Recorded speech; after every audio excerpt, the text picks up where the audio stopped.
Steel boots stomping, crashing the floor. Two wild Yinzers kicking through the door. Loud like a jag-off at a pins game fight. Brace yourself, this ride ain't polite.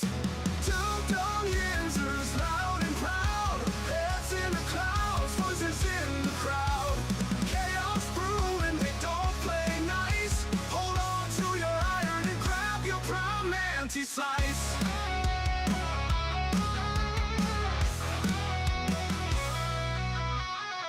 Tales from the burg with a hint of mayhem. Pierogi powered, nothing can constrain them. Knocking back stories like an icy cold brew. You never know what these two might spew.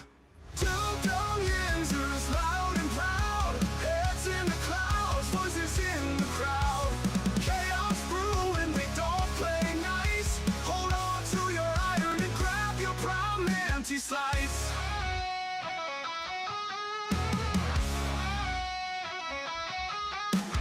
Tales from the burg with a hint of mayhem. Pierogi powered, nothing can constrain them. Knocking back stories like an icy cold brew. You never know what these two might spew. Two dumb Yinzers, loud and proud. Heads in the clouds, voices in the crowd. Chaos brewing, they don't play nice. Hold on to your iron and grab your prime anti-slice. Rivers collide where the laughs always flow. Black and gold thunder everywhere they go. The madcap kings breaking every mold. With two dumb Yinzers, the stories don't get old. Two dumb Yinzers, loud and proud. Heads in the clouds, voices in the crowd. Chaos brewing, they don't play nice. Hold on to your iron and grab your prime anti-slice.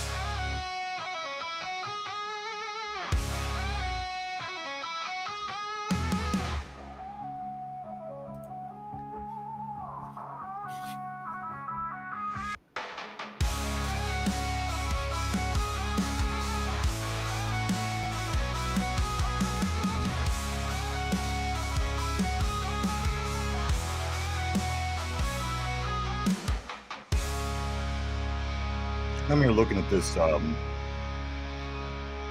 list of these picks that we made last week on CBS. I don't want to talk about that, brother. I gotta be honest. I want to trade you guys. I'm watching the games live as they're happening. I'm like, don't pick an upset. Don't pick an upset, Mike. Don't pick. Every team I thought would be an upset victory was not an upset victory. Richard is really killing. Right? Yeah. Richard missed one game. He lost one game out of 15. I am betting everything I have from now on. I am following Richard's picks. I have a feeling I'll be a very rich man by the end of the season. He's doing really well. Everybody did really well. And you and Derp are in the basement, but you know what? That's hey, that'll change. I'm the foundation of the pick segment. Okay. I'm literally hoisting everyone up on my shoulders so they can have success. And, you know, it's going to go better for everybody. But everybody did well. But we're not going to get into it today because there's still a game to play tonight. And it's ultimately going to be deciding who wins the CBS Pick'em. But, again, it was a lot of fun. We're going to continue to do it. Listen, that Baltimore dropping the shit in the bed last night. I mean, I'm watching this and they're up by 15 points. There's just a few minutes left in the fourth, and then they lose. I thought, them motherfuckers. If they would have won, I would be in a great shape. I would be in great shape. But the fact they lost the way they did, Mike, I'm sitting at 11-4 after 15 games in the first week. I'm doing okay. Yinz guys are doing terribly. That's all that matters to you, man, is that I am doing worse than you. That's all that matters, brother. But I do got to, as I said, we're not going to get into too much, but Richard is really doing very well. Again, only losing one game so far, Mike. He could wrap up tonight with he'll win it if he wins tonight's game. Of course, you don't know who has who as far as teams, because it doesn't expose that early. As the game comes on, you will see. But again, Richard doing very well, only losing one game. One game. And we say all the time on the show that this board is one of the smartest around our viewers, man.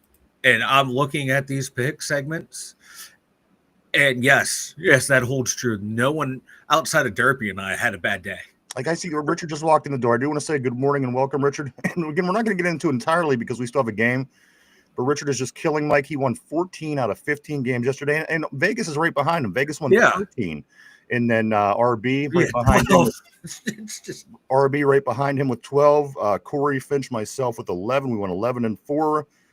Cody right now with 10, and then you and Derpy, of course, with 9. So we'll see how it turns out tomorrow. But again, Richard, I can't believe, like I said, I did pretty well. I was 11-4 on the weekend.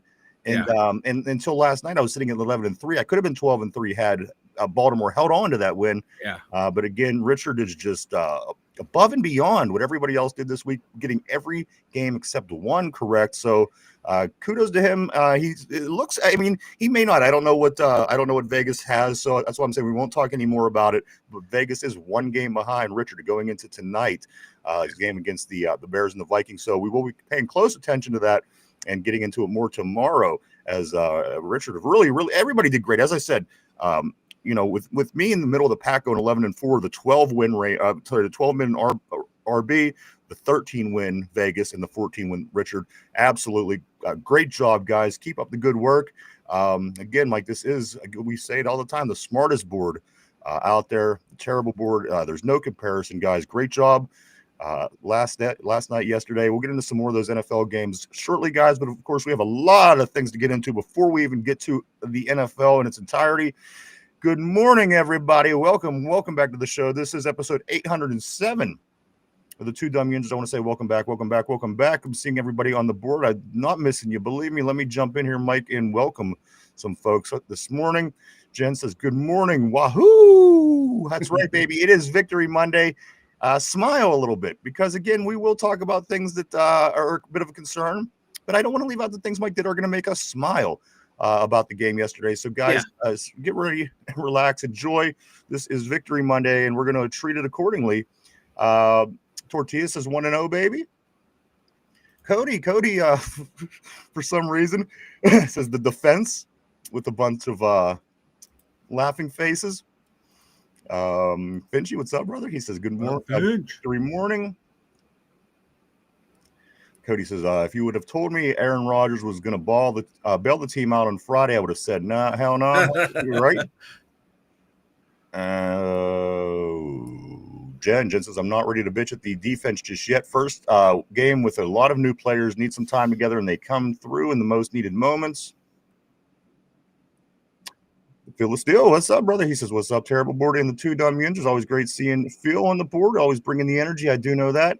Richard, my man, and then also Tortilla, and then RB back in the house. Good morning, everybody. Welcome back to the show. A lot of things to get into today, Mike, as the Pittsburgh Steelers open up their season in the Meadowlands against the New Jersey Jets, if you will, and they walk out of that stadium, Mike, with a victory. It was a 34-32 victory, which left the Pittsburgh Steelers the highest scoring team in the NFL until about 11 o'clock last night. So with that being said, everybody could turn their defibrillators off. They could hear me well. I know that I sure needed one. It might get September guarantees two things. Kids go back to school, and you're going to have some heart issues with these Steelers. That was no difference, guys. They picked up where they left off last year. So we'll get into this, guys. Again, the Steelers 34, the Jets 32. We are right now. Listen to this, guys. You want a reason to smile? Do you want a reason to smile, Mike? Let me ask you. Yes. The Steelers at this moment are in a playoff spot. That's right. If the playoffs started today, the Pittsburgh Steelers will be in the playoffs. End the season, brothers. End it now. Let's go to the playoffs. We get a COVID or something. What the hell? But a lot of things to talk about in this particular game, guys, especially about our quarterback, especially about some things that hasn't happened in a long time, things that hasn't happened ever. We're going to get into that and a lot more, guys, today. So just hang out. Again, smile a little bit. It is Victory Monday. This is what we wait for. This is what we hoped for. And we got what we wanted, at the expense of a couple things. But you know what? Again, this was week one. And, we said we'll see. Coming into this game, Mike, when you go into that first game, you just have to say we'll see and see how it plays out and then go from there. And that's kind of where we're at the moment. So let's get a couple of these messages caught up, Mike. So I don't want to miss anybody today on this Victory Monday. But again, lots and lots of things to get into. I'm going to start right here. Drop right there. Tortilla says, we always struggled against quarterbacks that can run. Lamar might be one of the only running quarterbacks we've consistently stopped. Following that up by saying, but it was worrying that Justin Fields threw all over us. RB joins and says, when will Mike Tomlin learn you're going to get ran all over with the 2-4-5? Even worse when you line no one up over the center and let him pick and choose who he wants to block. I thought that one time down on the, like when it was down inside the they were down close. I don't remember if it was in the 10 and the 5, but we didn't have anybody lined over center. And I thought, oh yeah, that could be a problem. And then Cody says, it could be worse. Our offense looked like it could be the Bengals. Yeah, guys, a lot of things. There's a lot of things. Let me give you some interesting numbers, guys. Aaron Rodgers became the first quarterback ever in history, Mike, to pass for 240 yards, 4 touchdowns, and 0 interceptions in a team's debut in the Super Bowl era. Wow. So we thought, well, what are we going to get from Aaron? What are we going to get? What is he going to bring to the table? I got to be honest with you guys. Mike, at the end of the show, when we're giving game balls out. He is high on my list of game balls, but there's still a lot of things to talk about between then and now.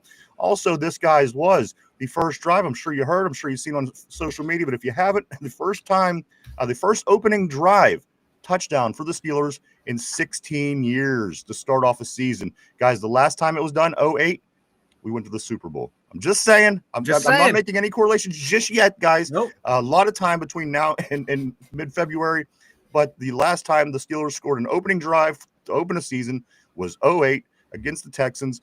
And they did go to the Super Bowl that year. So, if you're trying to build anything up in your mind to feel confident about this team moving forward, that's a good place, guys, to just keep that in your mind. Again, it doesn't really mean a whole lot, but there you go, guys. Mike, I'm going to start off with some numbers, and we'll talk about this game yesterday as it goes. This is what it looked like. Aaron Rodgers did go 22 for 30, nice percentage. He does get 244 yards and 4 touchdowns. I'm going to be honest, Mike, I don't think anybody would have predicted the 4 touchdowns. No. Because they were 2, Calvin Austin the third, Jonnu Smith, Ben Skoranek, and Jalen Warren, not in that particular order. What's up, Vegas? Great seeing you on the board, buddy. Always great seeing Vegas. The party is in the house, guys. Again, tune in, relax, settle in, because this is Victory Monday. We're here for a while, and we're going to be talking Steelers and victories and all kind of good things, Mike. So, again, everybody, welcome to the show. Get to our running numbers, Mike. Our running numbers, Jalen Warren ran the ball 11 times for 37 yards. Not too fantastic.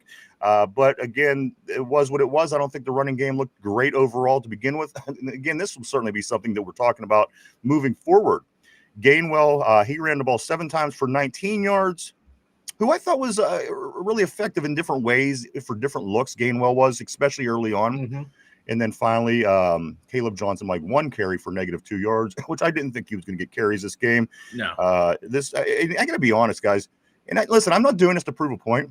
But doesn't he look slow? Think of those kickoffs. There's no acceleration from the 5-yard line to the 20.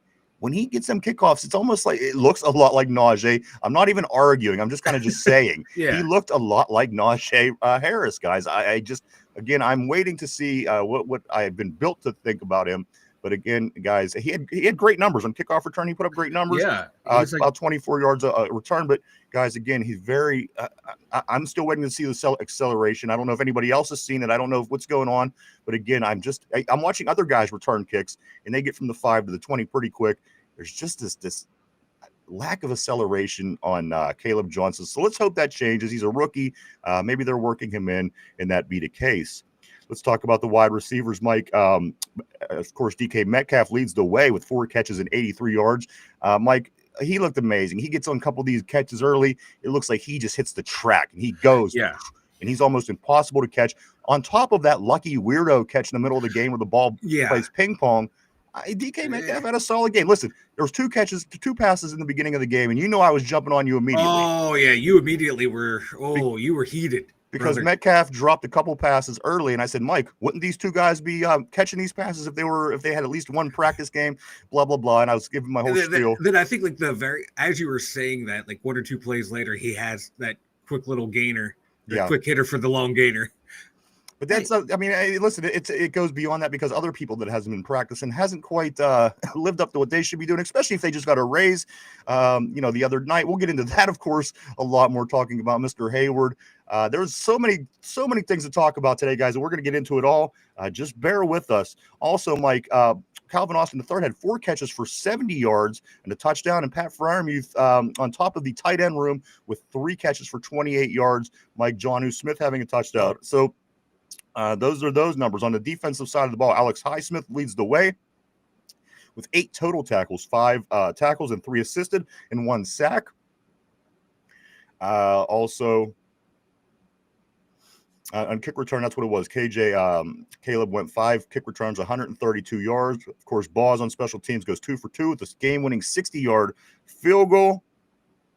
For the Jets, Justin Fields went 16 for 22, 218 yards and a touchdown. He had a nice game. And I got to be honest with you, I thought his numbers would have been higher at the end just because he was, Breece Hall. Go ahead. I was going to say, Fields was throwing some darts, putting that ball in some tight fucking windows, man. He looked good. He looked good. He looked like I haven't seen him pass this good since his Ohio State days. Mike Breece Hall ran the ball 19 times for 107 yards. Garrett Wilson led the way for the receivers, had 7 grabs, 95 yards, and Fields also ran 12 times for 48 yards. The totals came out like this, everybody. The total amount of yards, they outgained us 394 to 271. 394 to 271. The only category we beat them in was rushing yards. We had 218 total. They had 212. Or I'm sorry, passing yards. Yards. 218 to 212. Then rushing, Mike, they had 182 yards. We had 53. They had 23 first downs. We had 19. They had 62 total plays. We had 59. They sacked us 4 times. We sacked them 1 time. They only punted 2 times. We punted 4 times. We did beat them in the penalties, Mike. We were only penalized 4 times for 26 yards, where they were penalized 7 times for 74 yards.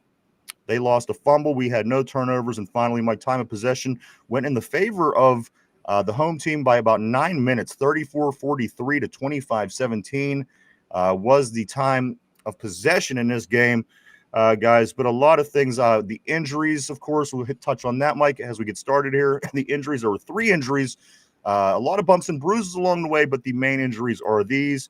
Of course, Deshaun Elliott with his knee. We don't know yet what's going on. Still, doing all that kind of stuff, figuring it out.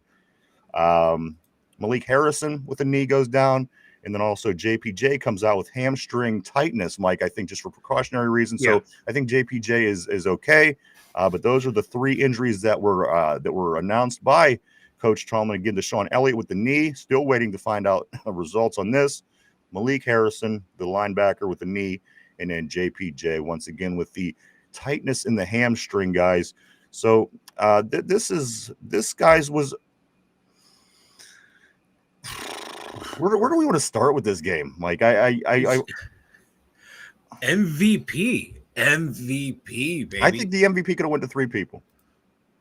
I think my MVP could have went to Aaron. I think my game ball could have went to Aaron Rodgers. Mm-hmm. I think it could have went to Boz. Mm-hmm. And distantly, I think it came down to Jalen Ramsey. Yeah. I think a lot of things that what he did were a lot of things that he did, Mike, were intangible things, and you could see that. You could see the defense, but this front 7 on the defense is scaring the shit out of me. They don't look like they've improved a smidge. No, since the playoff loss to Baltimore. The front 7. Now let me revise that, because I'm going to take TJ and I'm going to take Alex Highsmith. I'm going to move them out of the front 7, and we'll talk about the other 5 guys, Mike, because I thought the TJ, although his numbers weren't great, he was very disruptive. He was in the backfield often. He was in the backfield on a lot of run plays that went the other way, having a better chance to get the guy than the guys that were on the other side of the line. And then Alex Highsmith, of course, he was solid, and he did have a sack. So I'm going to take those guys out of the front 7. We will talk about the 2 middle inside linebackers and the defensive line, Mike.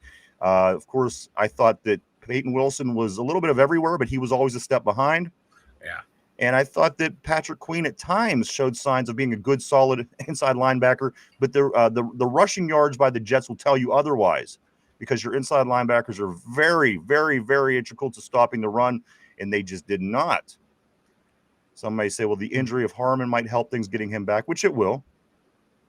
But there was a certain somebody, Mike, Yeah. certain somebody who is the 5th highest paid athlete in Pittsburgh history. Yeah. And he stomped and moped and cried and threatened to take his ball and go home for $3 million in an incentive deal. This is Mike, $3 million is why this guy ruined his reputation as a Pittsburgh Steeler. And it's not just us saying this. I'm seeing this everywhere. He ruined his legacy. He alienated his fans by doing this. And again, he was willing to give it all up for $3 million. Let me say one more time. He is the 5th highest paid athlete in Pittsburgh history, only behind Ben, Sidney Crosby, TJ Watt, and Geno Malkin.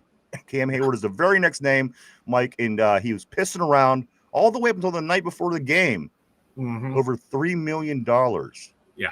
And after I seen him play, I want it back. Yeah, I want it back too. Like you said, you notice like the way they align the defense, normally TJ Watt and Cam Hayward are on the same side. Now, without Derek Harmon, they decided we're going to flip Cam over to the other side, balance it out a little bit. We'll put Loudermilk over on the side with TJ Watt. Where did like the first 3, 4, 5 runs go? They went right at Cam Hayward. Right down his throat. And I was like, that's interesting because I thought he was one of the best run stuffers in the NFL. He was a beast. He did not look at. They kept running right to him. TJ Watt, I thought he played a good game too, except on that end zone play where he was going after Fields the entire time, and then that particular moment he decides to crash down the line. That could have been a huge costly mistake right there. But outside of that, I thought he played a good game. He was, crashing down they kept running away from him for the most part. And when they did run to his side, it was not good for the Jets. So that was encouraging to see. Like you said, Alex Highsmith had a sneaky good game. He had 8 pressures on 20 pass rush attempts. That's 40%. And that was the highest in the NFL or in week 1 so far. So he had a sneaky good game. But Cam Hayward, Loudermilk, Benton, Waya Black, they need to step it up next week because that was not a pretty performance right there. And those guys not being able to eat up blocks or beat guys in front of them, guess who that affects? That affects your Peyton Wilsons. That affects your Patrick Queens because now those guys have to, find ways consistently through these big guards. And, their game is not built for that. They're built to fly around the field, not plow through guys. So that front needs to get it together. A couple of things that were quoted after the game. Patrick Queen, we played like shit, he says. Cam Hayward says, we need to get our heads out of our asses on defense. Now it's all the we again, Mike. Now that the team, we with Cam. Now that they lost and they got dominated up front, it's all about the we again. So again, Cam didn't change shit. Cam got $3 million. Have fun waiting the payday, everybody. Cam stomped and cried until he got extra $3 million. Yeah. On top of being the 5th highest paid Pittsburgh athlete ever. So guys, like myself, we'll just enjoy waiting till paydays before we could, eat out again. Yeah. So guys, a lot of things to go over today. A lot of things, Mike. So those 2 comments again. Cam Hayward says that the defense needs to get their head out of their ass. And again, we're going to hop because I want to start on defense today. We're going to hit offense, guys. I'm seeing things on the board about the offense, about special teams, everything. So we are going to kind of go in an order. That way we don't get all thrown off here. Yeah. Like the front 5, again, they got dominated all day. And I'm kind of seeing on the corner of my eye, I'm seeing things about schemes and just different things that we ran. But they got dominated. There was not a time that our defensive line was not pushed back. Yeah. When they ran the ball, and they ran the ball often. Again, like for a total of 182 yards. And by the sound of Breece Hall at 107 of those on 19 carries. So again, this is something that we have to improve. This has to get fixed between now and next Sunday. I'm just hoping, again, I didn't watch Seattle. This is who we play next. They lost to San Francisco in a really close game, 17-13, I do believe it was, Mike. But I don't know what their running back situation, but I hope he's not as fast as Breece Hall. and again, of course, Sam Darnold will not be what Fields was as far as getting out of the pocket and moving. So, I mean, it's going to kind of come back into where we're a little bit equipped for playing against, Mike, just a standardized offense. And again, it doesn't seem like it's that great of an offense this year. So maybe we have that. We're lucking out there. But again, there's no guarantees. We open up next week at home at Acrisure Stadium against the Seattle Seahawks. They come in 0-1 after they lose their opener, Mike. Another game that I lost on my picks. I had Seattle picking San Fran, and they lose this one. So I was close, 17-13. That should have been me as well. But anyway, I'm not going to talk about those picks just now because Richard is way, way ahead, and I have no room to talk at this point. But, Mike, the front five, I want to call it, because I'm not going to call it the front seven because, again, TJ and Highsmith played solid, and I acknowledge that. I thought the inside linebackers, Patrick Queen and Wilson, and the three defensive linemen got pushed back all day long. I'm sitting here watching. There was no answer for it. There was just no answer. I was just scrolling through Twitter to see if there's any late-breaking info or anything. And I was coming across this play. The Jets, we're running the base 3-4, and I'm watching the entire front three line get pushed back, and I'm watching guards peel off their guy because no one has to double-team everyone. They're able to just push through that front three and get to the second level and push guys out of the way. That has changed. That's not – you can talk about scheme all you want. You still got to beat the man across from you. You got to push them back. It's just a simple zone play to the left side, and none of our guys can push a guy backwards. That's just strength on strength right there. That's you just getting bullied. And where was Cam for the majority of the game? A lot of on times his I noticed ass. he wasn't on the bench. On the bench, just chilling. Now, mind you, this is him and TJ take a majority of the money on this team. Yeah. And this is the area that we got killed. Was getting ran against. Now, again, I don't take anything away from TJ. He didn't put up great numbers, didn't make that game defining play. But at the end of the day, he was in the backfield all day. He really was. Plays that were going to the left, he was on that running back's ass. A lot of times he wasn't able to catch him because Breece Hall is really fast. But you know what? At the end of the day, you've seen him in every play. He was making tackles. He's hitting guys in the backfield. I really, again, I'm not going to put it on these two guys because they don't fit in the category with the two inside linebackers and your three linemen. Mike, I don't know why we didn't see a little bit more of Y.A. Black. I would have loved to seen a little bit more of him. But again, Cam Hayward was absent, Mike. Even when he was there, he was absent in the middle. He was. One play, he made it into the backfield where Watt got the tackle, and somehow Cam got credit for it. I just don't know what Cam brought to the table yesterday. It was a whole lot of nothing. That front's got it. They got to get it figured out big time. All right. Well, if you can't stop the run, you're going to be screwed because the other team can just control the clock. All right, guys, what we're going to do is we're going to get back on the board here because, again, there's a lot going on, Mike. We're going to break it down in sections, defense, offense, special teams. So I'm going to kind of break it up with the board today just to kind of keep things moving smoothly. Cody says, okay, no, we got that one. Phil still says, Vanilla Thunder said Friday, it's just one game, right, Vanilla? This was just one game, no 3 and outs, and a turnover rewarded with a touchdown. And my boy 15, Benny in the Jets. That's right, Ben Skoranek, guys. Jets, baby. He does get the, I think it was the first touchdown of the game for the Steelers. Yes, it which was. Is very exciting. We might finally have one of those white receivers that the New England Patriots were mass producing under the Tom Brady era. We've had a bunch that were not that guy, believe me. The Gunners and the Scotty, or not Scotty, but a bunch of people through time. But these guys seem to be in that category again. Nice touchdown by Skoranek. Yes, it is just one game. However, if we lose this game, us as Steeler fans are getting abused. So I'm telling you guys, enjoy it and do the abusing. Because say we lose this game, you guys are we're taking the blunt force here, and everybody's talking shit on our team, and you're the worst team ever. You can't even win a game. You lost your opener, and blah blah blah blah blah. So we did win. Let's again live it up a little bit and let them know, because they certainly would not hesitate to do it to us. Yeah. Win is a win. If you can't be happy after a win, when are you going to be happy? There's shit that needs fixed, but we won. We won a high-scoring game. This is the type of offensive output we've been wanting to see for years. This is a typical, 2020 NFL football game, high-scoring. RB says, can anyone deny that this offense looked different than last? It's not obvious. Tomlin kept his hands off the offense. I think it's very, very obvious. It's very obvious. And of course, Aaron Rodgers is the key component here. Yeah. Come on. When you have a guy who can run an offense to where you don't have to tell them don't turn the ball over, where you can trust a guy, yeah, you're going to let the playbook. Most of his ability is from the neck up, and that's what you need.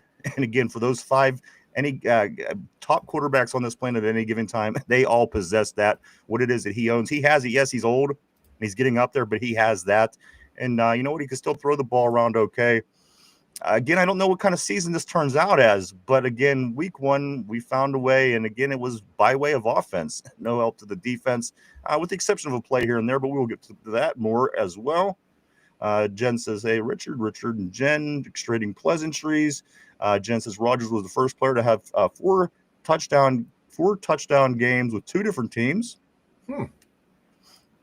RB says also, I have heard no mention about the amount of Rodgers calling out what the defense was doing, changed the blocking assignment. Dude, his pre-snap game it's invaluable. What this dude brings to the table, it's just something that we haven't had since Ben was here, guys. So for that matter, you know, we got to enjoy that again after the Mitches and the Masons and the Kennys and the whole way down. Come on. So if we can enjoy what was done by our quarterback yesterday, and again, live it up, because they would tell us if it didn't go our way. So enjoy it. Tortilla says, dude, Ben Skoranek has a gravitation. He's one of them guys that just always ends up at the right place.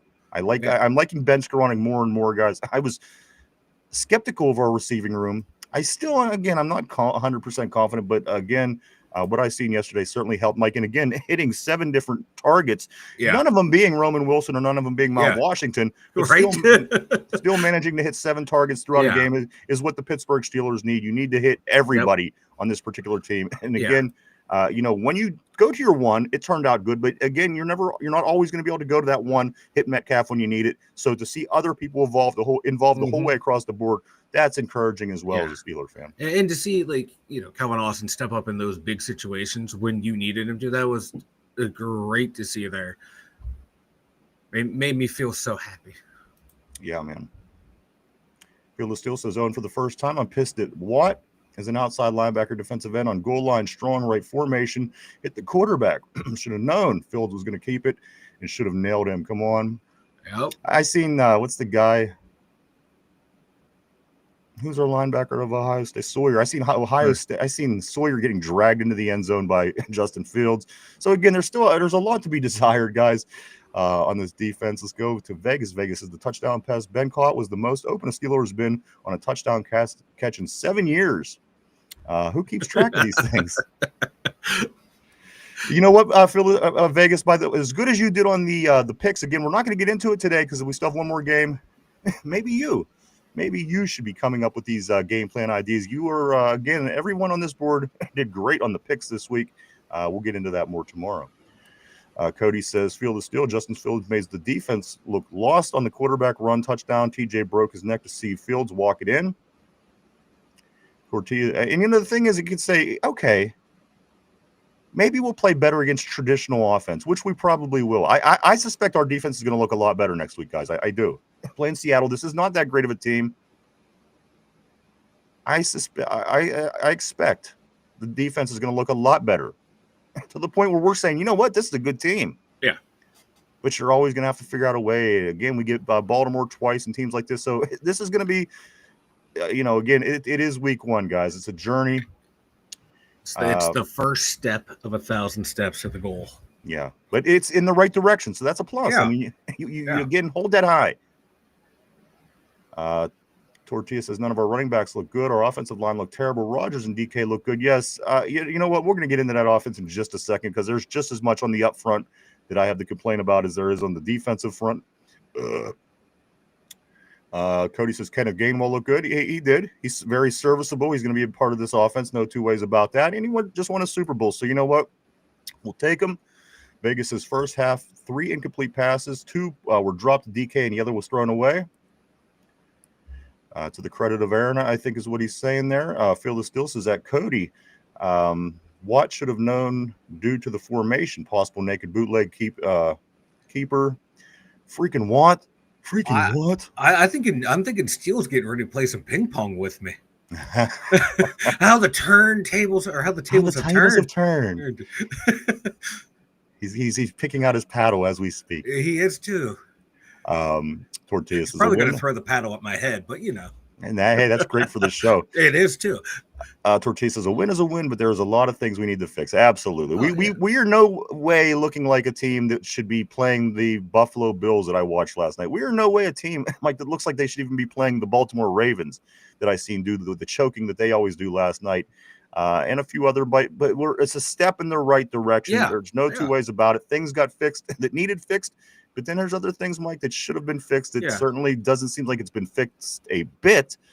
With again the front five on the defense, Mike, they just got blown off the ball. They lost that battle all day long. Yeah, and that's what surprised me there. Like their tackles, I like their tackles. Fashanu Membu, their interior line, I was not that high on them coming into this game, and my God, they sold me.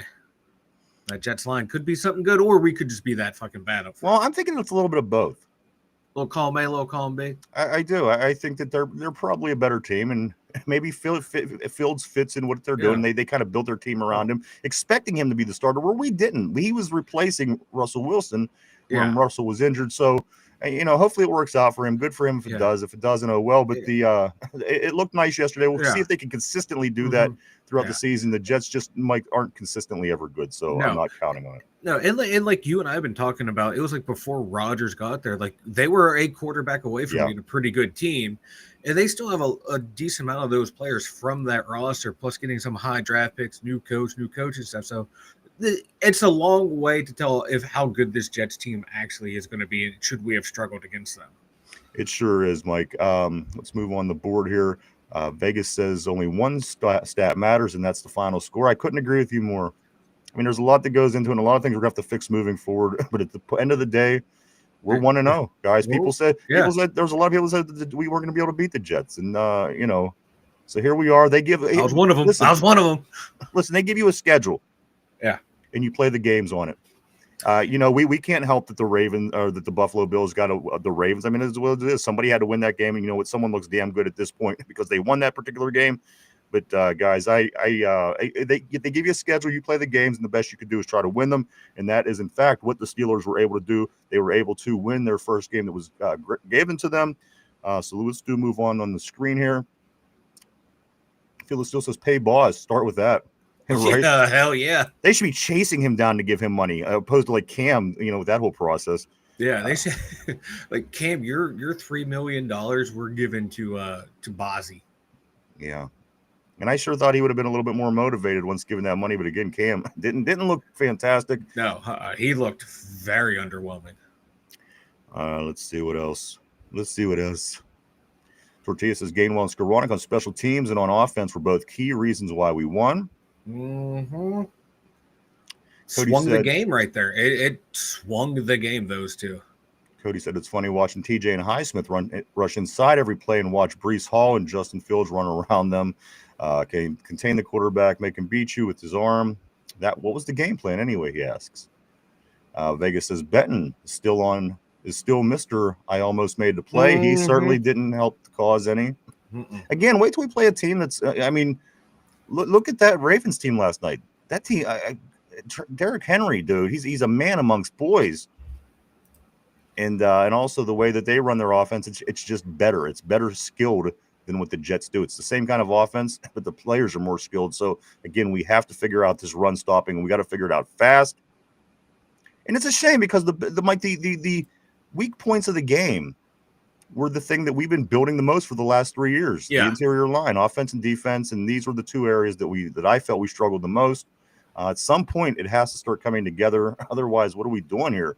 Especially with the starting piece, Broderick Jones not looking anywhere close to where you want him to be at this point in his career, Mike. So we'll continue to keep an eye on that one for sure. Phil the Steel says the Jets were running Raven-style offense, quarterback option, and Austin didn't adjust to that. Hit the quarterback no matter what. There was slight adjustment at halftime.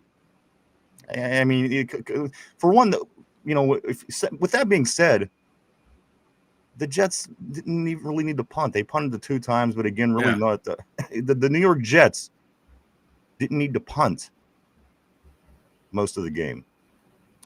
So again, unless we wake up and find out the Jets are this new great super team, I don't know what to think about that yet. Let's see. RB says you can't blame anyone at middle linebacker or on the defensive line. Honestly, as much as I can't stand Cam, when you're running two defensive lineman sets, no one over center against big fronts, and that's what I'm saying. Why not those revisions? But they couldn't do it when they ran a lot of three-man fronts out there, and they couldn't do it then either. I know they got dominated. Bitching about when they couldn't do it with the two guys out there, they couldn't do it with three out there. They probably couldn't do it with 4 or 5 guys out there. They just got beat off the line. Phil still says, Cody, that's the defensive coordinator's fault. No adjustment. Should have told Watt and Highsmith to hit the quarterback no matter what. No matter what. Also, Cody says, Broderick Jones got bullied all game. Most of the game, Jones looked either at the sky or was the opposite way we were going. It looks like he was a player glitching on a video game. You know how they just start doing weird shit and it doesn't make any sense? RB says also that first run, TJ ignored the halfback the entire time and ran at Fields. Seen it was a handoff, stopped, and Fields ran at Fields. I'm sorry. Fields still says 77 got to go. He got to go. RB says at Phil, Terrell Austin is a whipping boy, not a defensive coordinator. He's there to take crap from Mike. Mike is the defensive coordinator. Finchy says Clam Gayward. Phil still says, RB, I know I can't say defensive scheme is Mike Tomlin's fault because Vanilla will say it's not Tomlin's defense. Head coach, defensive coordinator, offensive coordinator can have input. Mark Malone, welcome to the show. Always great to see Mark as well. He says the defense and offensive line were suckling from the tranny folks. We were damn lucky to get out of there with the W in the way we were. Yes, you're right, Mark. Tortilla says, I feel like we would have had more sacks if it wasn't for Fields' ability to run. There were at least 3 times. You know what? That's so true. How many times we had him? If he was just a little bit slower and a little less aware, like a lot of other quarterbacks just might be. Yeah, we're nailing that quarterback. He's awfully fast. He's always, he's looking downfield, but he does always know that there's a chance he might have to run. He showed really good poise and really good pocket presence when that line collapsed on him, man. He did. You got to give it to him. He played a whale of a game. There's certainly things that you got to give to the Jets about this game. No two ways about that. Let's see. Tortilla, I feel like we would have had more sacks. Okay, we did get that one. Cody says we do good against pocket passers because Watt and Highsmith can get to them. But running quarterbacks, you know what? That's so true. Cody also says, following that up, why were we running zone defense? I thought Tomlin said we were going to be running mostly man. They run a lot of zone when they play quarterbacks like Lamar Jackson and Josh Allen and Fields, so guys can break off their zone assignment once they start to scramble. When you're running man-to-man, you're really not watching the quarterback. You're watching you're trailing your guys. So at least if you're playing zone, you can break away from your zone and in theory, break away from your zone and go make a play. Let's see. Mark Malone says, we jizz on Lamar's face at Cody. Tortilla says the Jets tackles look good. Follows it up by saying Rodgers looked good, but he had a few throws that should have been picked off. Yeah, he did. Cody says there was also no spy all game. If there was a spy, they let Fields get away every time.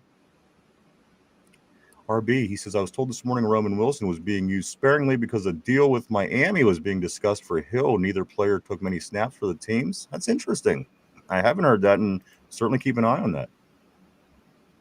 Finch says, guys, it's table tennis, not ping pong. Gosh. Deep cut, Phil. I love it.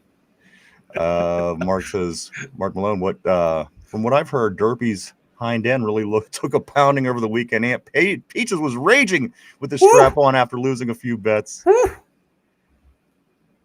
know what makes me laugh? And not on my show, not on our show, but when I watch him on the other shows, when he's having conversations about the board when nobody's talking about, like we're talking like right now.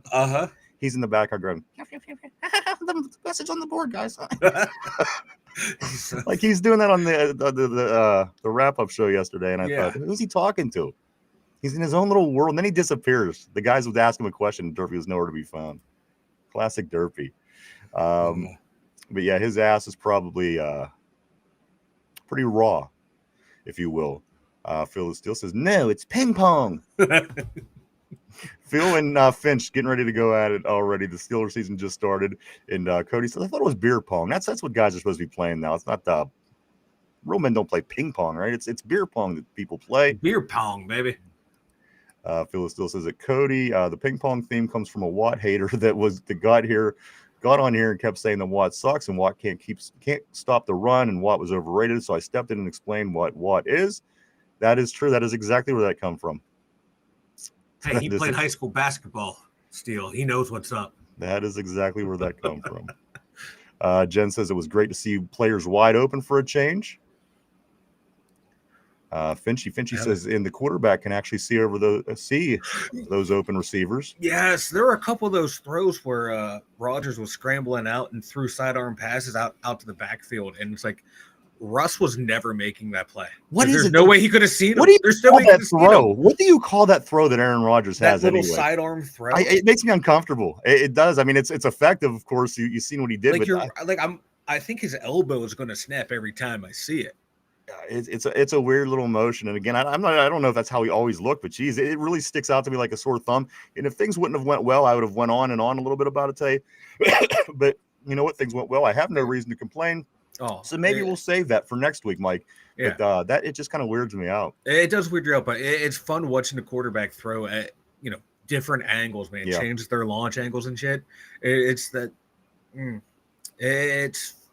pretty to watch. To watch.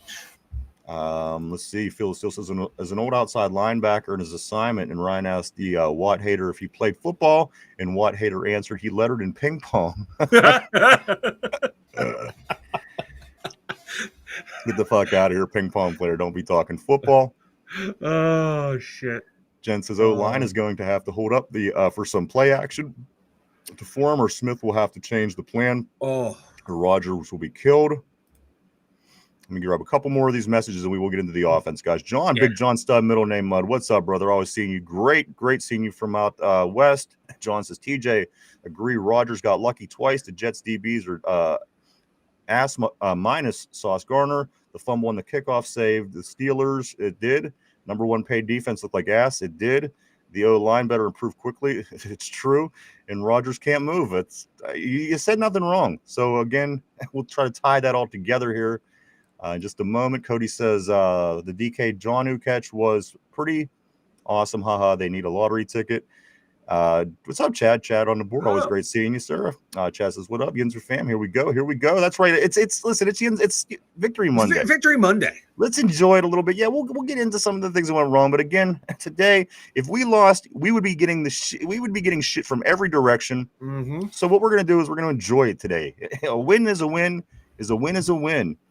And, by the end of 17 games, it adds to. And, again, the Ravens choked away. We play Buffalo, and I'm sure it's not – who knows how that's going to go. But, again, we'll worry about that. All we know is that we were able to win the game that we were given on the schedule. Exactly. That's what we did. So, and that's all that matters. We'll take the win. Beating the team that you're up against. I don't care how we have to win as long as we win. 32 victories, a whole hell of a lot better than an 18-10 victory. And then Mike Tortilla says, how do we feel after the first snap when Rodgers got sacked? I was like, oh, gosh, we're cooked. Oh, God, here we go again. I was like, this is not going to be pretty.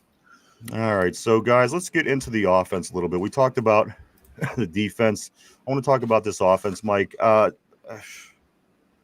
The offensive, listen, again, the interior linemen on both sides of this team are kind of scaring me right now. The defense we just covered. Offense, Broderick Jones looked lost a lot.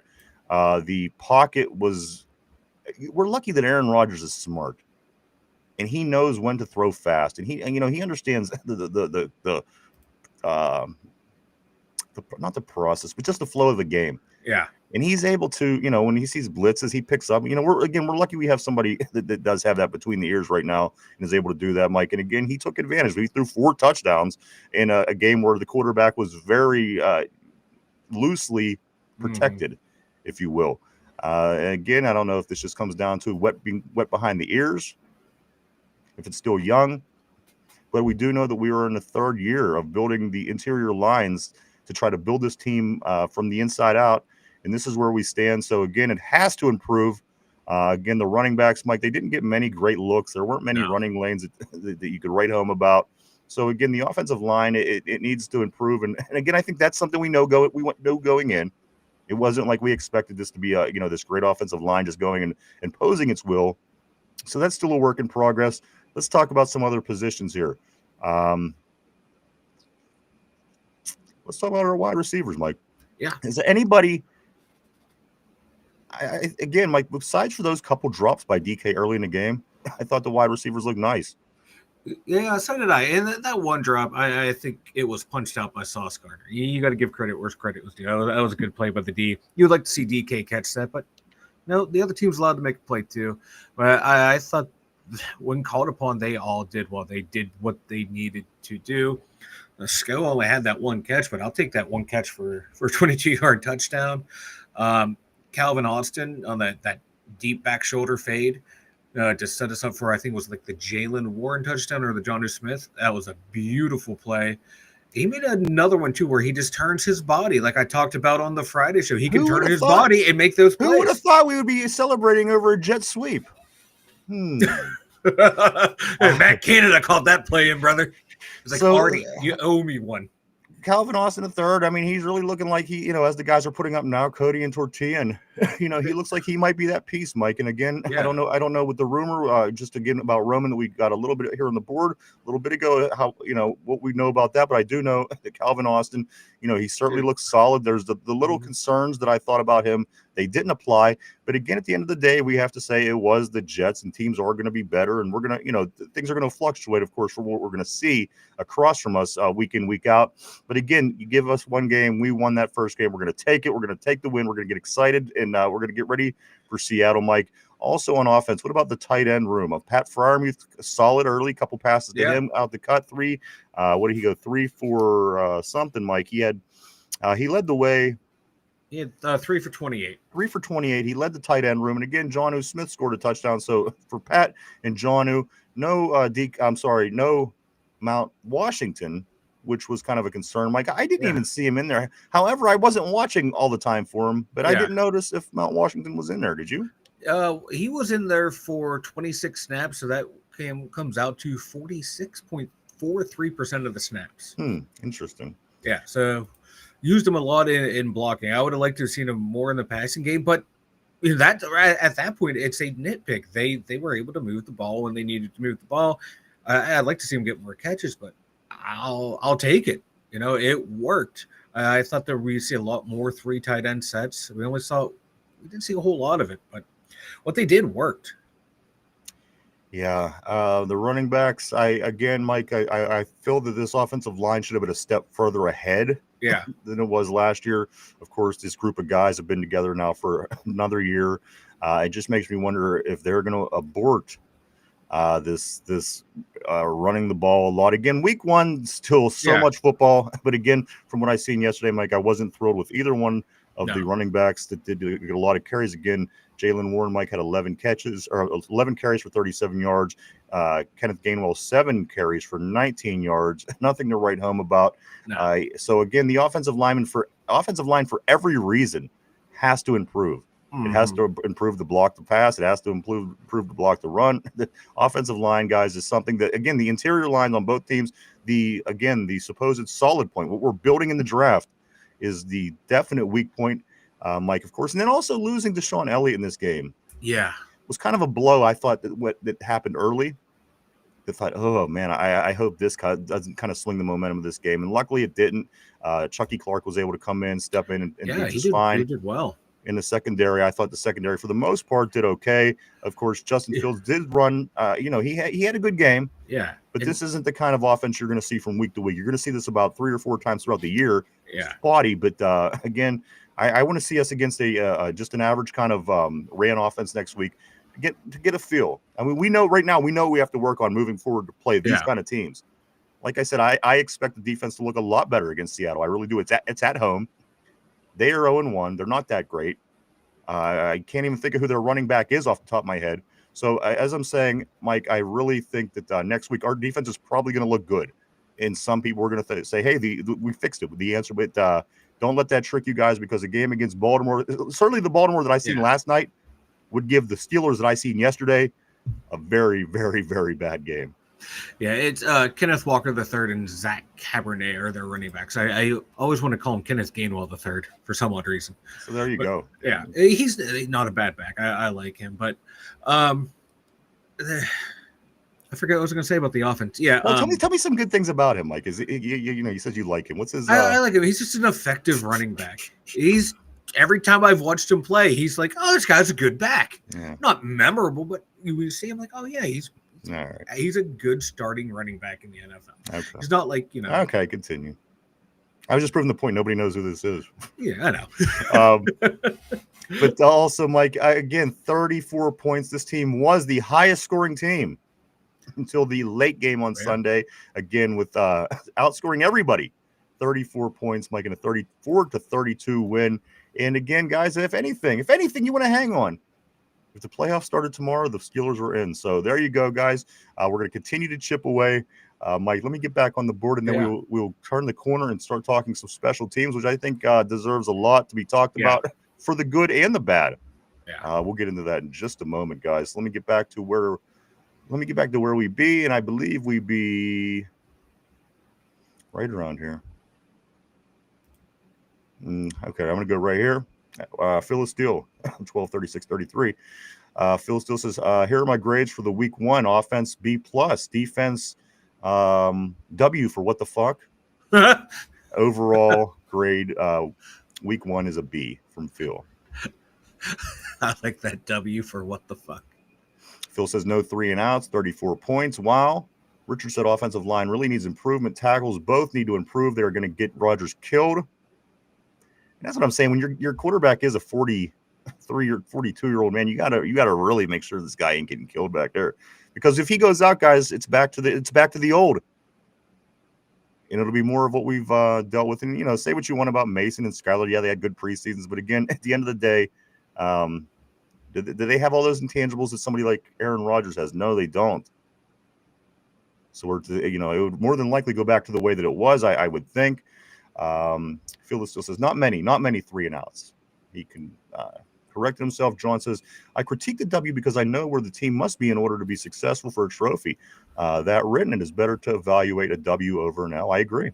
Again, you know what? It's Victory Monday, guys. Let's enjoy this.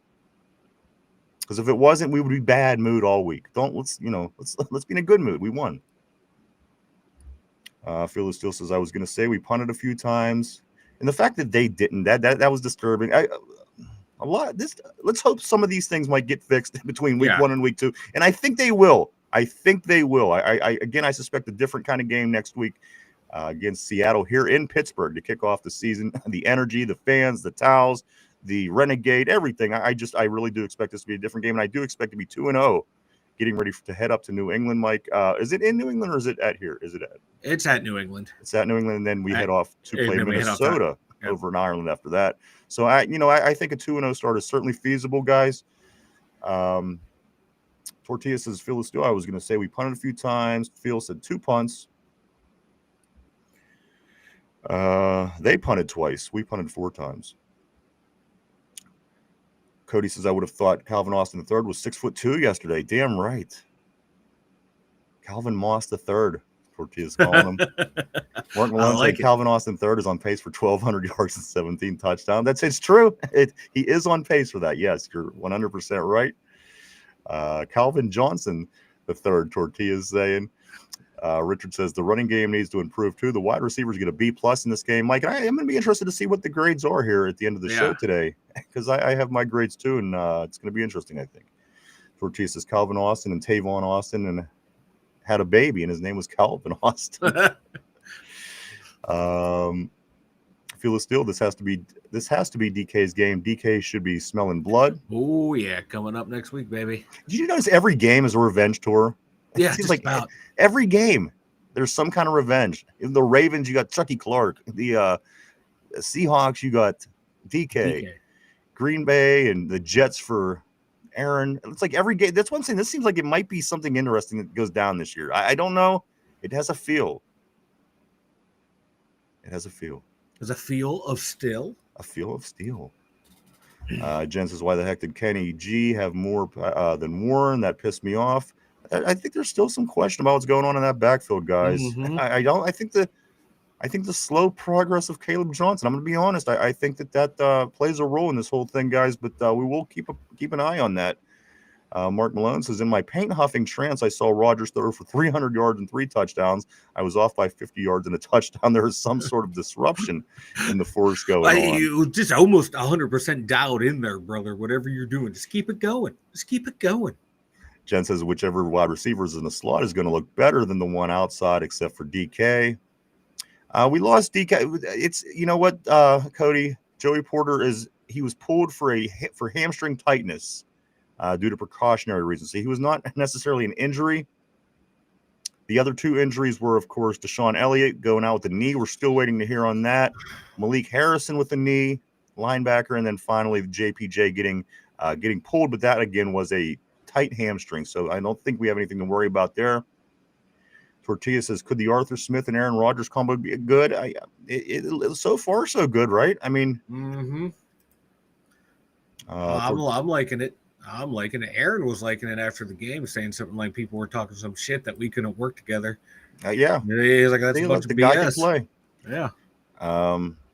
He also says that Warren was getting stopped. I think putting Kenny in was more to trick the defense. Just give a variety, though. You're right. The starter wasn't, or the.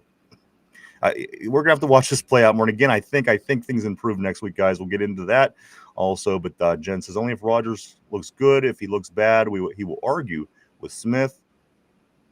John says O-line was asked. Broderick Jones is running out of time, and there was no better options. The tape is out. John also says, my eye test tells me the Bills, Chargers, Chiefs, and Ravens are way ahead. Denver's maybe. I was kind of surprised to see Denver in a close game with Tennessee. Right? That Tennessee team is god-awful. But I told you that Charger team was going to look nice, man. They went out and just impose their will. Herbert looked good, man. Watch out for them Chargers this year with that defense too. I'm telling you. Tortilla says in college it'd be worse with the revenge games because of the portal. Right. Cody says Ravens, Clark, Queen, Elliott, Browns, Thornhill. I mean the whole year's a revenge tour. Right. The entire AFC North. I guess if anything, it gives you motivation and you could create locker room material.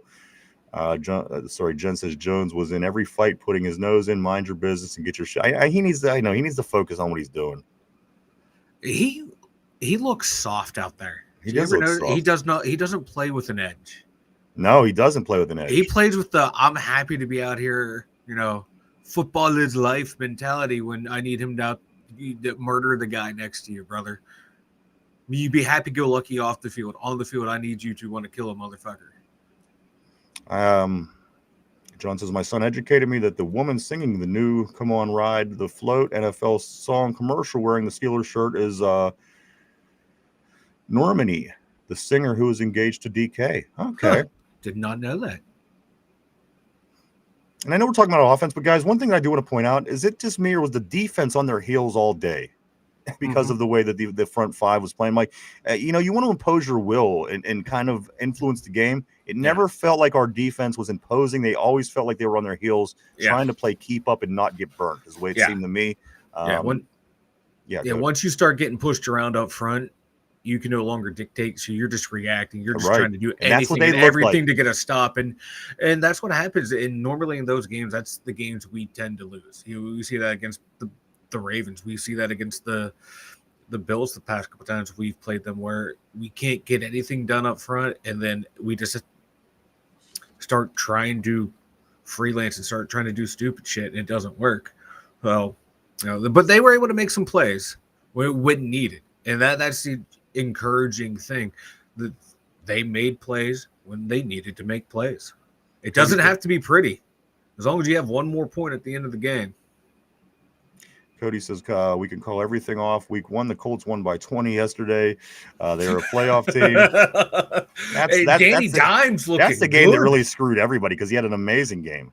Everyone talked about all offseason how bad this team were. They had the terrible quarterback situation. So I take the Miami Dolphins, and they kill me. I think Richard and maybe Tortilla were the only ones to pick the Colts. Tortilla says our defense took bend don't break a little too far. John says Jones got pushed around like a broke dick shopping cart at Walmart at 3 p.m. or 3 a.m. Sorry. And then Tortilla says Danny Dimes comeback of the year. You know, if he plays like that, I wouldn't disagree with you. Let's get into some more things here, Mike. This was, yeah, go ahead. I was gonna say it was Richard and Corey picked the Colts to win. Okay, well, we'll talk about all that tomorrow, man. That's. I'm sorry. I was just, it was in that's the flow why we of the talked it at the top of the hour, and it was the we'll flow pick of it back the up tomorrow. conversation. I wanted to give credit. It wasn't really the flow. It kind of took me out of flow. But anyway, listen. Here, It's so a guys, heavy we're going to flow talk. day. It is a very heavy flow day. No two ways about that, guys. So these are some more things that happened after the game. Of course, Aaron Rodgers, he taunts the crowd as he's walking off the field with him and Mike Tomlin at the end of the game. And then he also makes the comment, guys, where he says he's happy. He's happy to beat anyone who was involved in the New York Jets organization. You know what? I'm starting to like our quarterback one, Mike. Nobody knew how this was going to go. We thought this was going to be a circus. We thought far, so freaking good. We're 1 weekend, and this is what we wait for all year, guys. I dig right now. I'm on the Aaron Rodgers ride. I am. Oh, I love it, man. The pettiness. It was nice to remind them that I still can. I love it. I love it. Other things that were said, Mike, of course, over 40,000 Steelers faithfuls piled into MetLife Stadium in the Meadowlands in New Jersey yesterday for this game. And this is what was said by Justin Fields after this game. Justin Fields made the comment. He says, they acquired all these guys on defense and we put up 32. He's not wrong. He's not wrong. Not wrong at all. When you have, 80% of your payroll going to two older gentlemen that, again, one didn't show up at all yesterday. Yeah. I don't know what to expect out of this defense, guys. I was hoping it was going to be a little bit better than what I seen yesterday. Yeah. I just think an overall aggressiveness that you've seen in Baltimore, for example, last night, if you watched the Ravens game, to see the overall aggressiveness of that defense. If that's the defense we're playing, if we're imposing our will, I feel good. Again, on our heels all day like we were this past weekend. I'm not feeling good. You can't be on your heels all day on defense. You just can't. You can't. Like, this defense really didn't start to get their head out of their ass until Jalen Ramsey took that hard hit on Justin Fields. Yep. That was like, he took it upon himself, like, I'm going to wake this team up.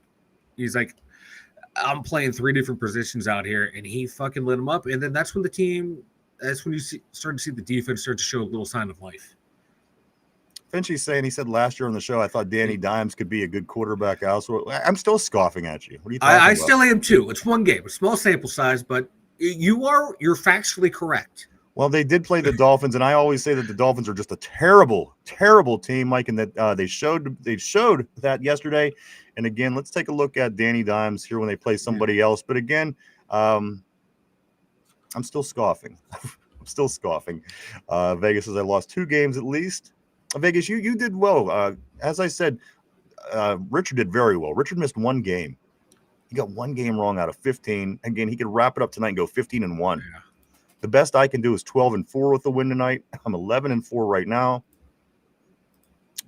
So again, we'll talk more about that tomorrow. John did say, because again, we still have a game tonight. John says Rodgers took some hits like a champ. You're right. He did take some hits like a champ. At some points I thought, is he going to get up? Is he going to be bitching at people when he gets up? Again, I'm on the Rodgers bandwagon at this point. For what it is, for what we've been dealing with, it was exciting to see that man throw that ball around like he did, throw 4 touchdowns in a single game. It's like Al Bundy shit for the Pittsburgh Steelers fans right now, because we haven't seen a 4 touchdown passing game. I don't remember how long, but it's definitely I'm impressive. Definitely impressive. Tortilla says the reporter kind of concerned or kind of cornered Rodgers. I'm sorry to saying he's happy to beat these previous teams. Like, is he supposed to say he's not happy to beat them? John says the Steelers paid $157 million this year on defense. That is number 1. The next is the Giants with $140. I got to be honest with you, our defense did look better than theirs. Houston is actually number 1. They're 179. We're 173. You get the point, I think. Yeah, I think the point is, I know. John says the Steelers have flawed, fucked up approach to the game. And then Cody says this. Did anyone else in here take the odds of Mike McDaniel being the first coach fired? Yes. I give that to about the end of the week down there. My God. Like, they have talent on that team down there, too. just a terrible team. And you see when they leave, like Deshaun Elliott left, good, a solid player again. Jalen Ramsey leaves, still a solid player. Guys leave that organization and or better. People go there and they start to suck because it's a vacation for those guys, like you say, man. It's a vacation down there. It sure is. It's you don't go to Miami to think football. You just do. You come to Pittsburgh, you have no other option. No, it's bad weather. There's nothing to do. All you have to do is think about football. When you're down there, I mean, come on, you barely want to think about football. The chicks and the weather and the beach cocaine, and the cocaine and all this stuff. So, guys, this is where we are, Mike. I do want to kick it over to the special teams. Talk about special teams a bit. I thought the coverage teams were looking really bad early. They were returning kickoffs and punts. It seemed like for pretty nice returns. That kind of concerned me early. It tightened up, and as it was happening, I'm thinking, where the hell is this Connor Hayward, who is such a special teams talent? Demon. He's a demon. We were told he gets 10 tackles a year. Well, he's not a scapegoat. My brother is not a scapegoat. He was getting burnt. Carson Bruner seems to be in every tackle on special teams. I'm liking what I'm seeing from Mark Bruner's boy. So let's take that out. Those were the bads. The goods. Corliss Waitman booming the hell out of the ball. You love what we're seeing from the punters. You're loving what you're seeing from the guys that get paid for their leg. Boswell, of course, hitting the 60-yard. That's his long to win the football game, guys. 60-yard field goal. Chris Boswell. Serial killer, as Mike Tomlin comes up with another one of his stupid sayings. But that was golden. That one, but it absolutely has no connection to anything. It doesn't. It has no. He has a low pulse rate. Things don't bother him like a serial killer. So everyone that has a low pulse rate is a serial killer. It's just a Tomlinism that I think was stupid. But anyway, people will talk it up and it'll be gone in a couple of weeks. But yes, the serial killer. Unlike the serial killer like me, spelled with a C. I don't know. Anyway, I just it was a goofy Tomlinism. Did anyone doubt that Boz was going to kick that? I didn't. I thought he was going to make it. Like I was a little nervous when he trotted out there, but deep down inside, I was like, "Hey, he's going to make this." But that 1% of me that thought he wasn't going to make it, I was a little nervous. But my God, this dude. Like Tomlin's right, he has like ice in his veins. Nothing flaps this guy. And back to Connor, dude, you run your mouth in the media to fans or on social media to fans. Your brother's boo-booing. You go out there and get a 15-yard penalty on a punt at the end of the play.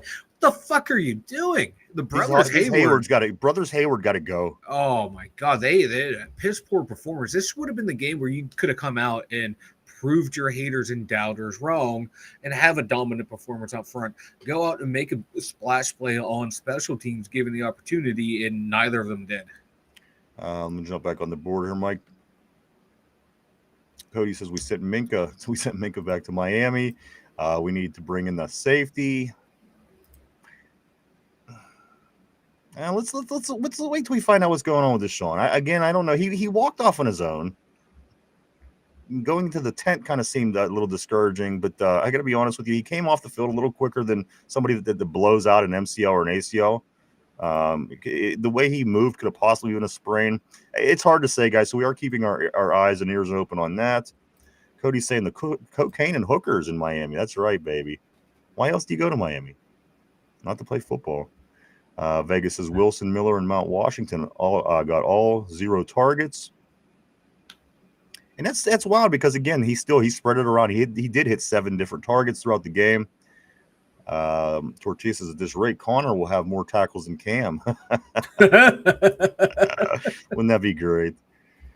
Maybe then Cam could give him his money because he earned it. And, fucking mother. Yeah. Let's see. Also, Tortilla says, need to drug test Mike Tomlin, bro. I just don't know where. Yeah, he just be coming up with shit, man. Connor said, Cody says, I thought where was Connor Hayward? There he is pushing a guy over, not even close to the ball and getting us a half a distance to the goal line penalty. John says, Mike, I just checked. The Steelers are paying $179 million on D, not the Texans. That's number one. Tell me your reference so I may be correct. Mark Malone says the boss put the lotion on its skin. And then John says, I Googled the most expensive defense just now. So as the guys try to get that figured out, a few things moving forward here, Mike. We're going to get into the grades of how things went. And we were also going to take a look at how the quarterbacks in college that we have an eye on looked over the weekend as well, because this could be a very big part of this Pittsburgh Steelers organization moving forward. The draft coming right here to Pittsburgh in April, guys. So quarterbacks are certainly on our mind. Mike, and I do want to say this real quick, too. You kind of lucked out because Y.A. Black took the big sexy nickname. Yeah. If you wouldn't have changed to Vanilla Thunder, it would be between you and Y.A. Black. We'd have to have a sexy off. You have to have a sexy off. You'd be doing doing both have to do your own dances. The belly sally. We'd have to do the belly dance. Each would have to do that. We'd each have to do the truffle shuffle. The truffle shuffle, the awful waffle, and the belly selly. Yeah. So you're lucky. You kind of changed at the right time. It was like I did too. I think he would win on the big sexy. I think I'm safe when it comes to the nickname Vanilla Thunder compared to Y.A. Black. I don't think Y.A. Black will ever be Vanilla Thunder. I got to be honest. I don't know. I can't put my finger on why. I can't either, brother. I can't, tell you what the difference is between the two of us, but it's there on the tip of my tongue. Mike, let's get into this, the grading for this game.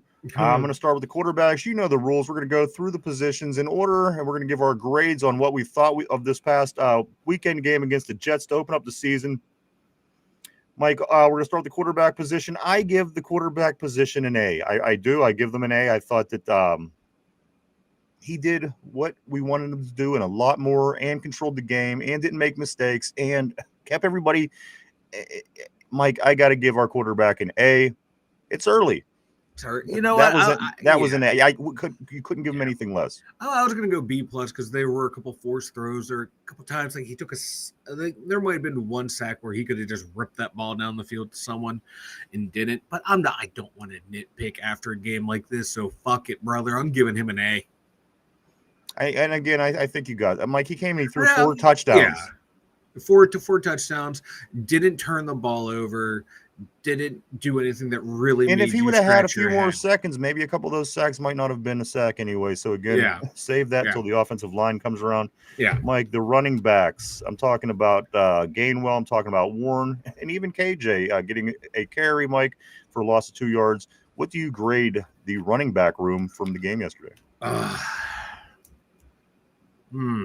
And again, I think a lot of this is going to come back to the offensive line. It is too. It's hard to give them an actual grade because they did make a couple games in plays in the passing game, but I'm going to give them a D plus. The running backs, I don't give them a D plus, but I do give them they got a C minus just because they were average at best. They didn't really do anything. Nothing was accomplished through the run game. But again, I have to give that. I'm going to have to blame a lot of that on the offensive line. So my quarterback got an A. My running back has a C minus. Running backs, and again, the lack of acceleration I'm seeing on the kickoff return by KJ, Mike, is kind of a concern to me. And again, that bleeds over into the offense. So that's where I come up with my C minus for the running backs. Not necessarily because they had a bad. It was an average game at best, but it wasn't all their fault. No, it wasn't all their fault. No. All right. Mike, let's go to the tight ends. The tight end room. What do you grade the tight ends? Pat Freiermuth, Jonnu Smith, Darnell Washington. What do you give the grade for these guys? I'm gonna go B plus for those guys. Obviously did really good in the past game when called upon. Johnny got that touchdown.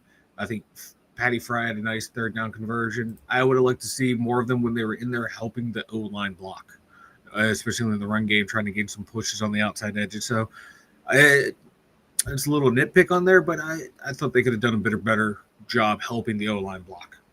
Tight ends, I give an A minus for exactly why you're saying. But I thought Pat Freiermuth being solid early was big.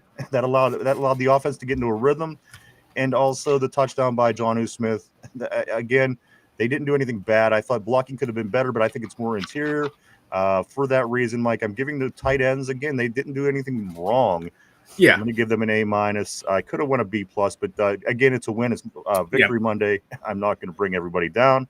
Mike, let's get to the wide receivers. I'm talking about DK Metcalf. I'm talking about Calvin Austin III, Ben Skoranek. Mike, what do you grade the wide receivers from the win yesterday?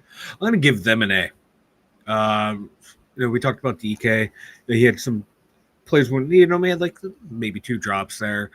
Calvin Austin, I thought, had a great game. He drew 1 pass interference call. Should have drawed, whatever. Call it another pass interference on that game-winning drive. I thought he played well. Benny Sco was called upon, made that huge catch to start the game. So I'm giving them an A. I thought they played well with the guys that were targeted. The offense, I thought the early drops by DK would have been something that I would have hounded about on and on and on and on and on because they didn't play in preseason. The 2 drop passes from Aaron Rodgers to DK. However, as the game progressed and went on, I started to change my mind, and there was a lot more that was done well than not. The wide receivers themselves, to give them a grade, Mike, it's going to have to be an A-. They didn't do anything wrong. They scored a couple of touchdowns. Again, the grades are friendly today because it is Victory Monday. It is the first game of the year. And again, we still have to grade the defense, so don't get too excited just yet. Right. Mike, but before we do that, we're going to have to talk about this offensive line. What do you give the offensive line for the day? I'm going to give them a D-. The other thing that keeps this away from being an F is, when called upon, they gave Rodgers time to make a play when he needed to make a play. That's the only saving grace. I think the offense was really bad. Or the offensive line was really bad. For what the skill players were able to pull off, I think the offensive line neutralized it by how bad they were. So I'm going to say the offensive line, I'm going to give them a D because we couldn't run the ball. We couldn't, they were in Aaron Rodgers' ass every single time he dropped back. And again, this is year 3, and these guys are starting to be together for a few years now. I'd like to see it get a little bit better. Again, this isn't a great bull rush type defense. This was the New York Jets. So for that reason, Mike, this offensive line gets a D for me in this game. But we are going to jump over to the defensive side of the ball. Let's do that now, Mike. The defensive line I thought was putrid. The defensive line I thought, where is Cam Hayward, who we just give a raise to on his way down here? The defensive line, I thought, man, we're sure missing Derek Harmon. Mm-hmm. The D line, I thought Keanu Benton sure hasn't. Mike, what do you give this defensive line? D-. D- because kind of like the other line, they were getting some pressure late in there that, forced that Fields to scramble around and miss some throws at the end, throw off balance, and helped us out at the end. That was the only saving grace. I want to give them an F, but we won the game, so they're not getting an F. They're going to give them a big red F. That's fair, brother. That is 100% fair. And the reason is this isn't a game. If the defensive line goes out and plays anywhere close to what a Steeler run defense should play. If this looked anything like a Steeler run defense, I would have given him a higher than an F. Mike, this defensive line got blown off the ball all game. And again, I don't think that the offensive line for the Jets is going to be better than a lot of lines we face. So these interior line issues, both sides of the ball, need to be worked on heavily as we move forward, Mike, as they get an F, where the offensive line getting a D for me, the defensive line with an F. Let's hop back to the linebackers. Let me start, Mike. Outside good, inside bad. I thought TJ Watt was solid. I thought he was in position to make plays and making things happen. Again, he didn't get the amazing play. He didn't get the amazing game-changing play. He didn't cause any fumbles. But again, if you watch pound for pound, the guy was involved in almost every play, forcing the play one way or the other. And even if it was going the other way, when they were running it down Cam's throat all day long, he's still in the backfield trying to get there. I thought his performance was well. And then again, Alex Highsmith, Mike, he had a sack. So for that reason, that's why I'm separating the inside and the outside. I'm giving the outside linebackers a B.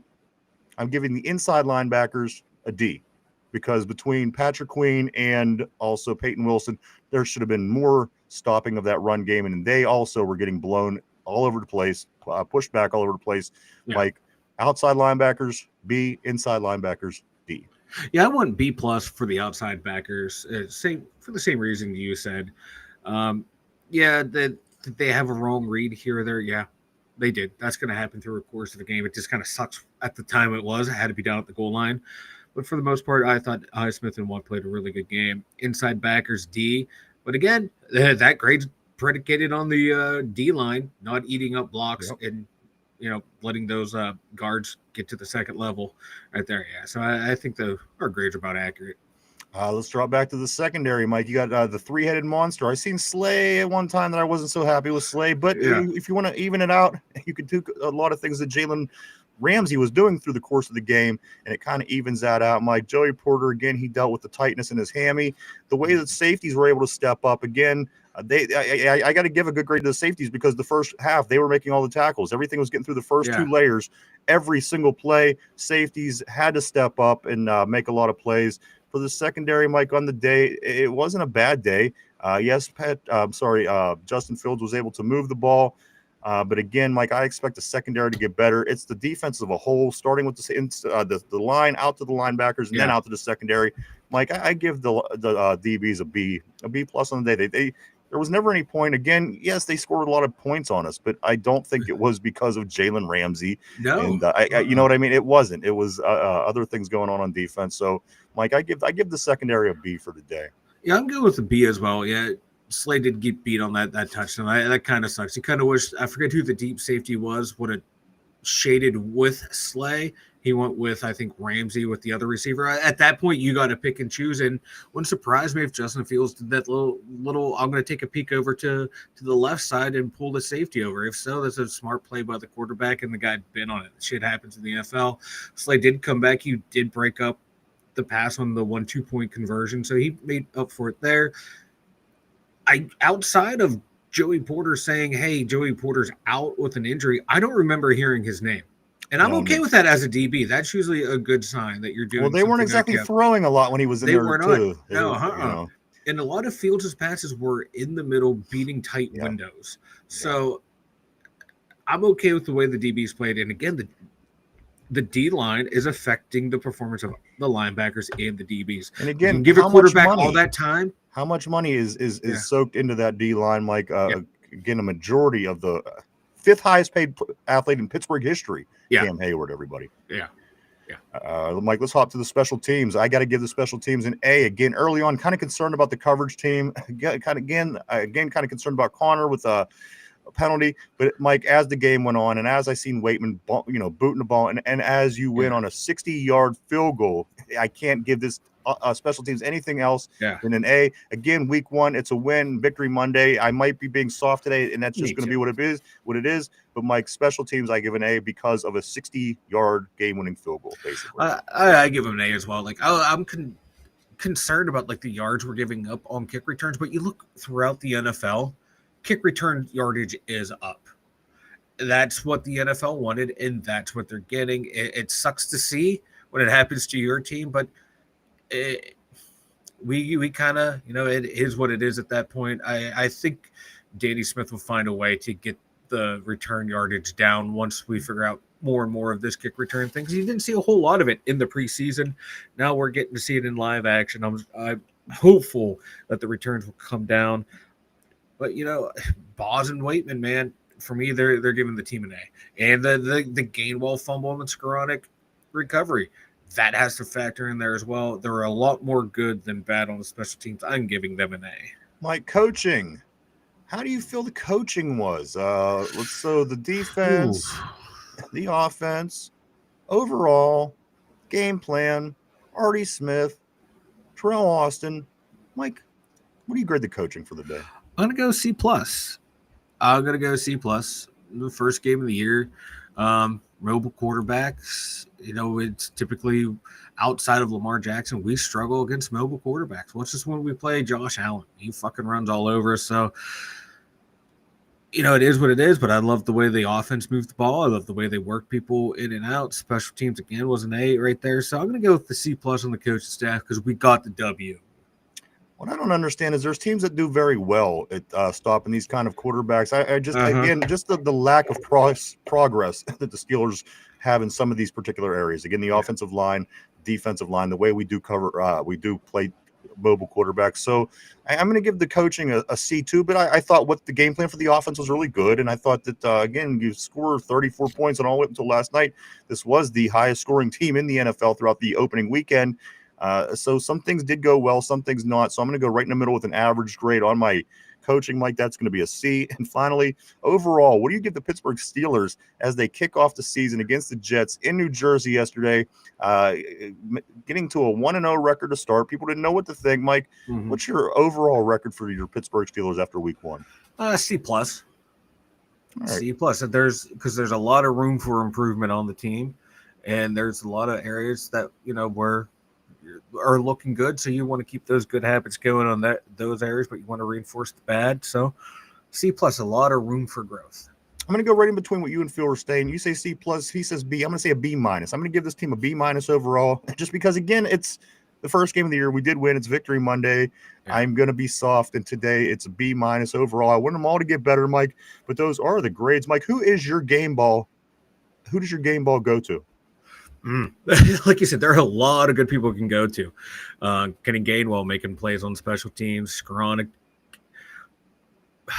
man, Aaron Rodgers. I'm going to go with little Calvin Austin. He, 4 catches, 70 yards, touchdown, couple big catches in the game, drawing some penalties. I am going to go with Calvin Austin. I think this was his first step into establishing himself as a number 2 receiver.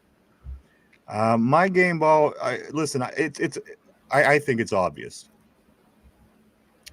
I think either the quarterback that comes in and throws 4 touchdowns or the kicker who kicks it 60 yards right to win the game. It should be one of these 2 gentlemen.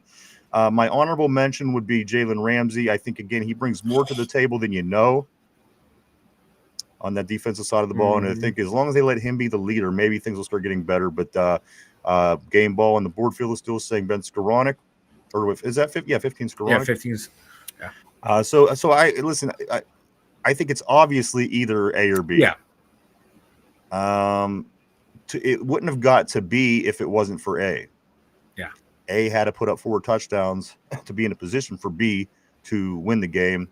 Yeah. 60-yard field goal to win a game is a big thing. It's an amazing thing, and it's why we have the best kicker in the league. But I'm going to have to go with the guy that got us there, Mike. Without Aaron Rodgers, we probably don't win this football game yesterday. Put any of the quarterbacks we've had in the last 7 years in the position yesterday to start the season, Mike, we probably don't win that football game. No. I say game ball has to go to Aaron Rodgers. That's fair. That's fair. Like I said, my top 2 choices probably were him or Boz. I wanted to give a little love to the little guy. What I'm going to do, Mike, I'm going to read some of the messages off the board. Again, a lot going on today. I apologize, guys. Believe me, you're right at the top of my mind.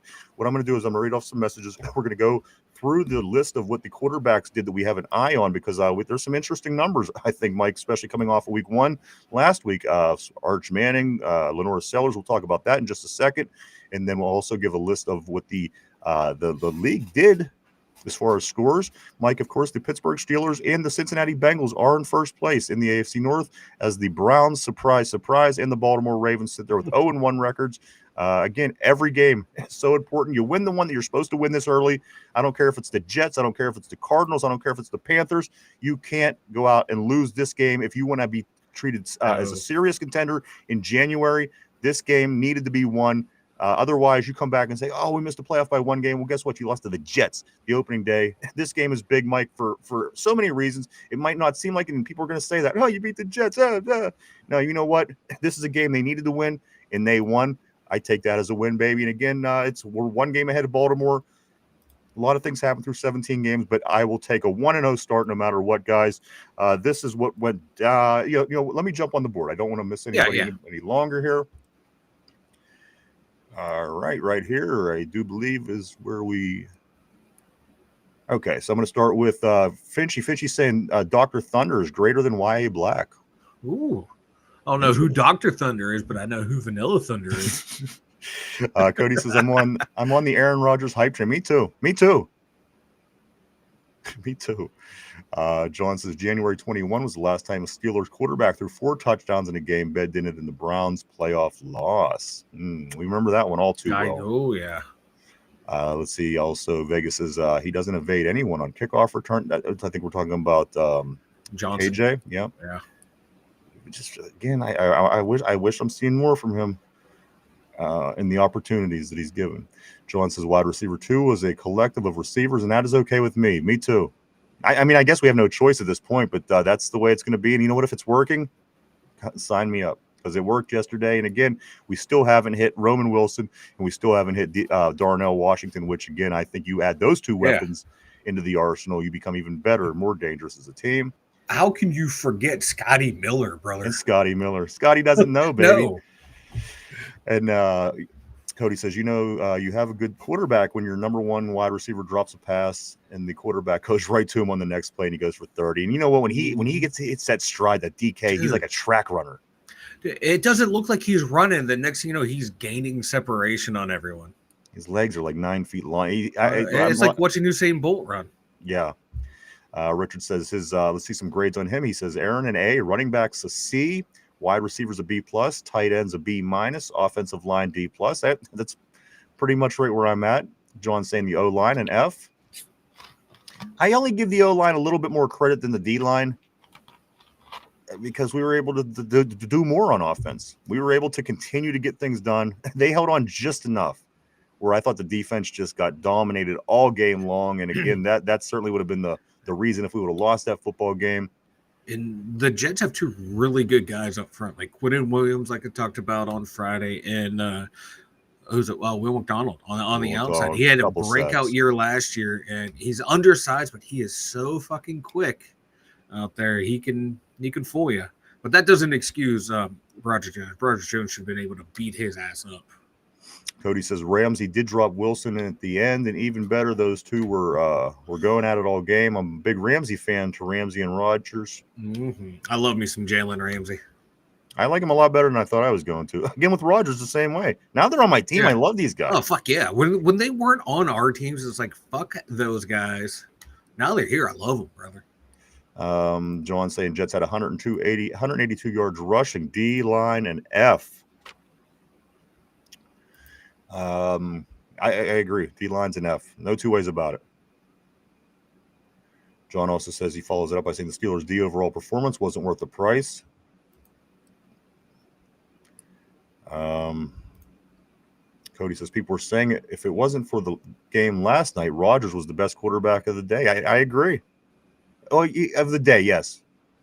Because I got to be honest with you, Herbert really looked good in that game on Friday night in their win over the Chiefs, Mike, which we did call on the show Friday.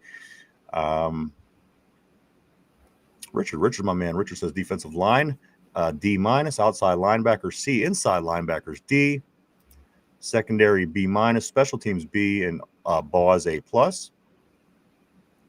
Richard says the fumble recovery by special teams was just as important as the Boz. Yes, I didn't add that in my special teams talk. The fumble recovery was a huge part of this game, guys, as well. That's why I do overall, Mike, special teams. Yeah. It's a good grade. Dude, that swung the momentum of the game right there because it was touchdown, fumble recovery, touchdown. Yeah.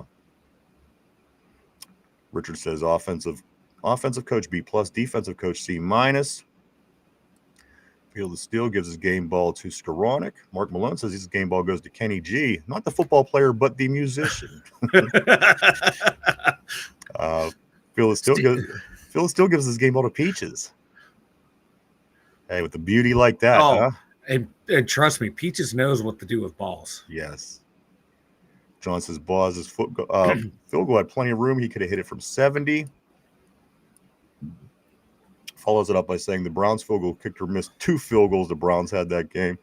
And then Cody says the Jets look like a team. Honestly, I bet right now they take second in their division. They could be a very sneaky team this year also. Even if Fields did good, I don't think we could have unlocked them. You know what? You're right, because that AFC East is very weak. Buffalo is the only team in that division that won. Dolphins lost. Jets lost. Patriots lost to the Raiders. So I expect the Bills to just run away with the division, and maybe the Jets, if they play as good as they did yesterday, they could probably be the number 2 in that division. Mike, this was the way that the games went down over the week. I'm just going to bust through the scores real quick, so I'm sure everybody has seen them as they watch football. Mike, of course, Thursday night started out with a nice Eagles victory over the Cowboys, 24-20, a game where George Pickens has 3 catches for 30 yards. The game Friday night had another former Steeler, Mike. The other skill player from last year's team, Najee Harris, gets 1 carry, 5 yards, and he has 1 catch for 5 yards. So our offensive skill players that we let go, they certainly aren't out there setting the world on fire after they left the team, and I'm okay with that. Me too. I hope that trend continues. Yeah. Then we get into Sunday's game, the biggest upset, I think, of the day. Not an upset, but I just what the fuck was that? The Colts win 33-8. I take the Dolphins in this game in my picks because I'm told all off season long how terrible the quarterback room is in Indianapolis, and they shit on me. This is why I don't like this. This is why I never like the Colts. They always shit on me. Nothing ever works in my favor. Right? If I need them to lose for the Steelers to get into the playoffs, they don't lose. There's always just something about that stupid Colts team. Screw them Colts. Fuck them. Like the Jaguars in this game between two pretty bad teams, they get to win 26-10 over the Panthers. Yeah, I was hoping Carolina pull off an upset there, brother. The Cardinals beat the Saints 20-13, two pretty bad teams. The Commanders 21, Giants 6. Buccaneers 23, the Falcons 20. I'm sorry. The Bengals only beating the Browns by 1 point, 17-16. This is very interesting because we go back to the picks last week. I remember people saying, "Oh my God, somebody was really going to pick the Browns," but you know what? The Browns could have very much won this game. And guess what? The Browns played the Ravens this week, so it was a divisional game too. You never know those two teams, Mike, because it's the Browns-Ravens. Like the Raiders, they did pull off the win in Gillette Stadium. The Raiders, they win 20-13.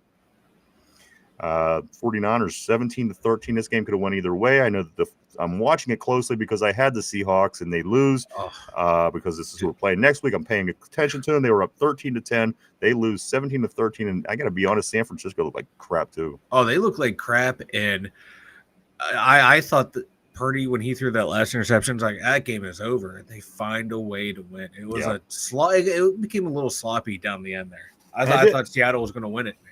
And I did want to throw this note going back to the Raider game. Genty, 19 carries for 38 yards for a total of 2 yards a carry. Let me get back out to my scores. All right, guys. Also, if it didn't reset on me. All right, right here, Mike. So we are at where? I forget who we just did last. That's all right. I'll get when you went your aside to Genty, I lost track. 2 yards per carry. Here we are, Mike. Back at it. Here we go.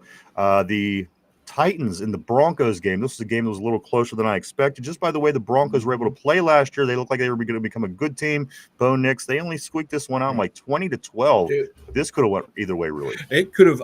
If the Titans have anyone who can catch a football, they could have made that game interesting at the end. 2 big key drops at the end. 3 more games, Mike. The Packers 27-13 over the Lions, which worked out in my favor on the picks. The Rams hold out on the Texans. Pretty low-scoring game, 14-9. The Rams win that. And, of course, the Sunday night game, 41-40. 41-40. I did stay up and watch this. It was a crazy ending. The Ravens should have won 40-25. Buffalo just came out and they did what they had to do. They won this game 41-40. And these are the 2 highest scores of the day was in this particular game. Yeah, I went to bed thinking, all right, Baltimore's going to win. And I wake up. I'm like, what the fuck happened? I had to go back and watch the end of that game. Jesus Christ, man. Yeah. It was amazing. I mean, it was a good game. If I'm a Ravens fan, I'd really be feeling shitty because this team, they just choked so many times. Yeah. If you look at it, I keep seeing these lists pop up of all the games. They had big leads, and they lost them all. So I got an interesting stat. Since 1991, Harbaugh has 17 blown double-digit leads. Yeah, which is the most. The most. So do what you want with that. And then finally, Mike, the Vikings and the Bears, they wrap up the week tonight on Monday Night Football. That's ultimately what's going to decide the picks on the CBS Pick'em.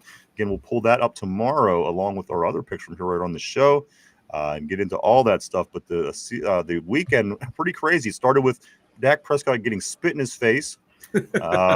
A lot of things, and then we're wrapping it up with Caleb Williams and J.J. McCarthy, Mike, on Monday Night Football. Again, 2 teams that we played this year, so I think it's beneficial as a fan to kind of keep an eye on what's going on with these 2 squads.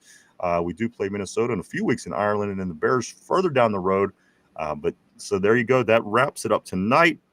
Let me pull up my list, Mike. I do have the list of the college quarterbacks that we may be putting black and gold uniforms on within the next 10 months, maybe, give or take, just depending on how things play out. Like, this is the list of the quarterbacks in college this weekend and how they performed. All right, here we go. Drew Allar, Mike, your guy. You know what? This is total. I don't know.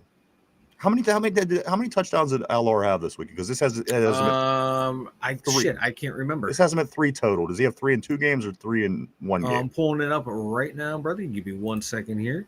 I'm just going to look at Arch Manning. Okay, so right here I got it. These are total through the first 2 weeks. Mike, these are the quarterbacks that we're looking at, or at least paying attention to, through the first 2 weeks of college football. Drew Allar, Mike, your guy from Penn State. So far, he's 41 of 59 with 3 touchdowns, no interceptions, and 417 yards. Ugh. Carson Beck out of Miami, he's gone 42 for 65 with 4 touchdowns, no interceptions, and 472 yards. Cade Klubnik from Clemson, 37 for 62. He has 2 touchdowns, 2 interceptions, and 426 yards so far this season. Sam Levitt out of Arizona State, 35 for 61 this year, 3 touchdowns, 3 interceptions, 339 yards after 2 games. Arch Manning brings up his numbers a little bit, Mike, is in 2 games. He's 35 of 60 for 5 touchdowns, 2 interceptions, and 465 yards, which really brings up his numbers after this weekend's game. Yeah. John Mateer from Oklahoma, 51 of 74, 4 touchdowns, 2 interceptions, 662 yards. That's the most. No, it's not. I have another quarterback that has more down below. Fernando Mendoza from Indiana, Mike. He's gone 36 for 56, 4 touchdowns, no picks, 438 yards. Newsmeyer from LSU, 54 for 79. He's thrown 2 touchdowns, 1 interception, and 469 yards in 2 games. Sawyer Robinson from Baylor, 61 of 98, 7 touchdowns, no interceptions, 859 yards. And finally, Lenore Sellers, Mike, 23 of 38 in 2 games, 2 touchdowns, no interceptions, and 337 yards total. Sawyer Robinson out of Baylor, by number, statistically, is the best quarterback on this list of guys coming out or possibly coming out in the draft, Mike. Sawyer Robinson from Baylor, 61 of 98, 7 touchdowns, no interceptions, 859 yards total. That's not bad. I'm looking at completion percentages. Don't look at that, please. It's like 62%. No, he's 61 of 98. So I mean, you know, yeah. Like no one really is like blowing anyone out of the water this year for like the guys that you thought would be the top cats early in the season. I can't wait to see how they progress, because we got to find a guy in this draft, and hopefully there's a couple in there we can snag one. Yeah, because our quarterback certainly isn't getting any younger. He's going to be good to get us to that point, but somebody's got it, Mike. We got to get a quarterback in April, or Will Howard might be the answer. So, guys, still a lot to be looking forward to with the Steelers as we do move forward, Mike. So again, there are your quarterbacks that people are keeping their eyes on coming out of college this year. Not a great class, but somewhat of a good class. And I think got some good quarterbacks that could certainly have a career in the NFL, Mike. Yeah, it was so far this class that was touted as being really good is not looking too hot early on in the season. Like, hey, what does Derpy say? That's why they play 162. Catch up on some board action. All right, I'm gonna go right here.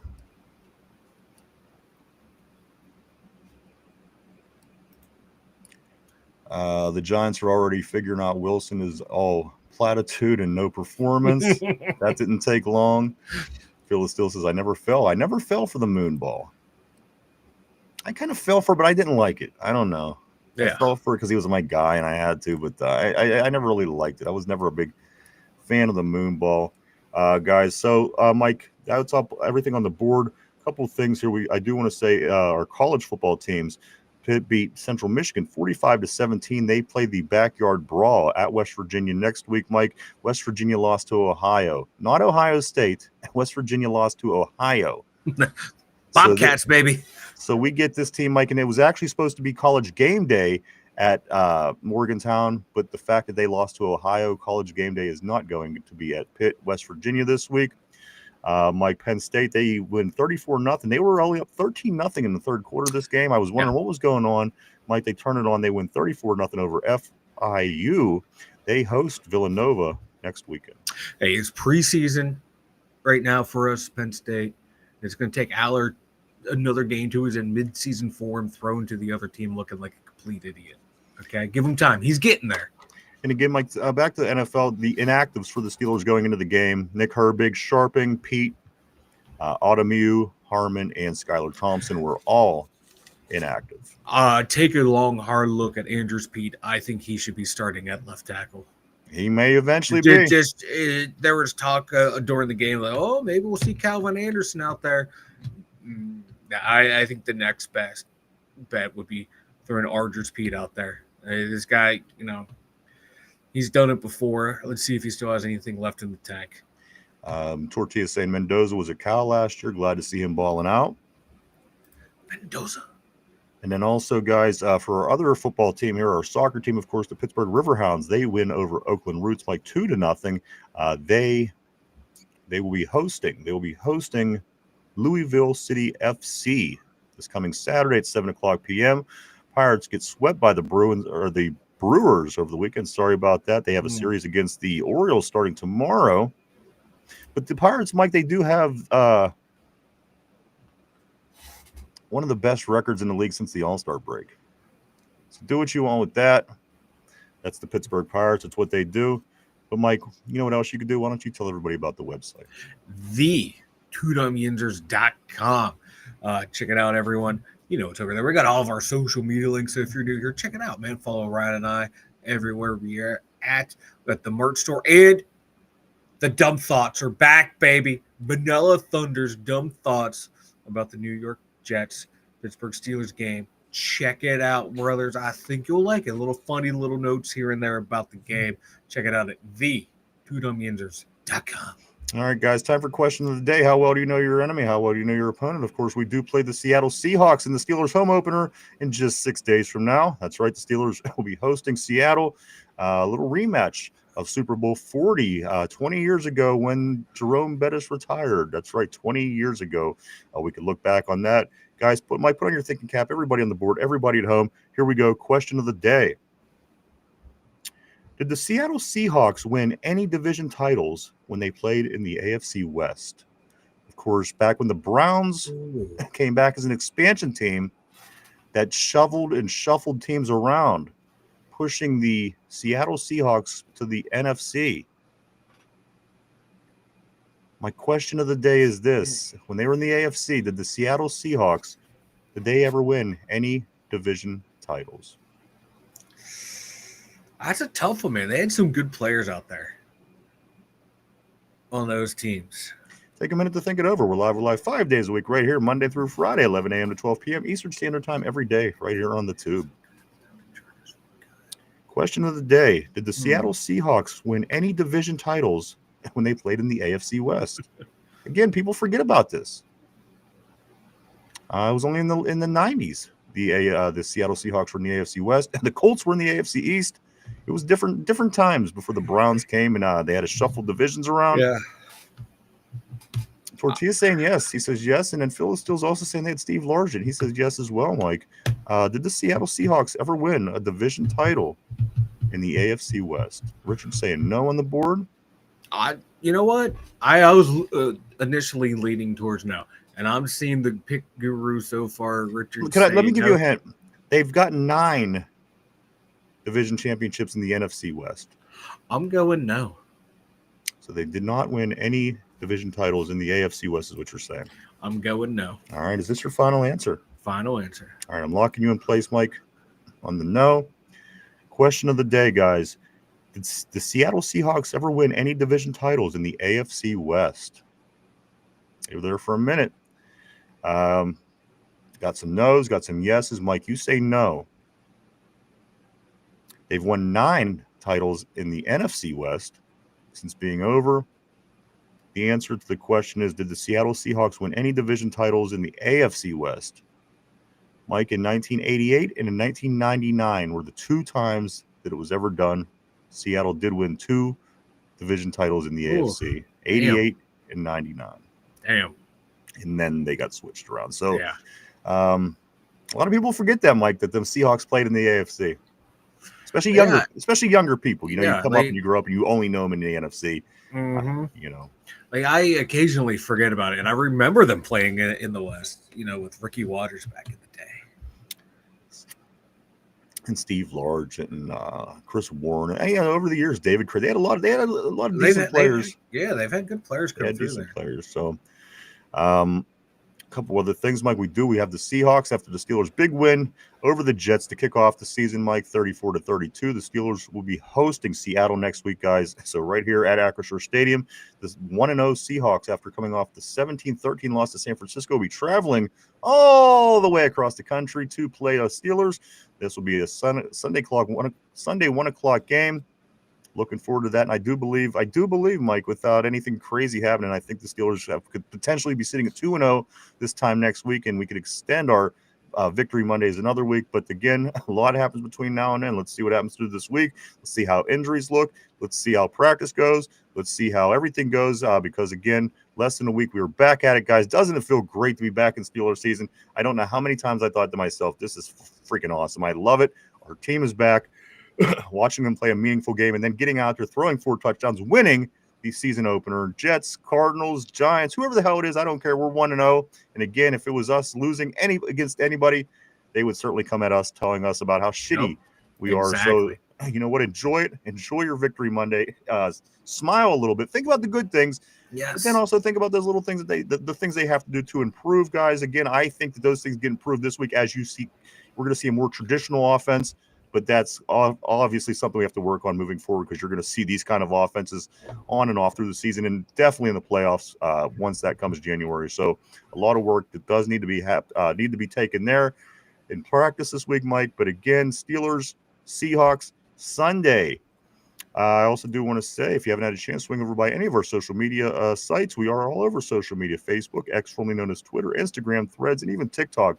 Swing by and hit the follow button if you want to keep up with what the Two Dumb Users are up to on a day-to-day basis. And finally, if you haven't had a chance, hit the like, subscribe, or share button below.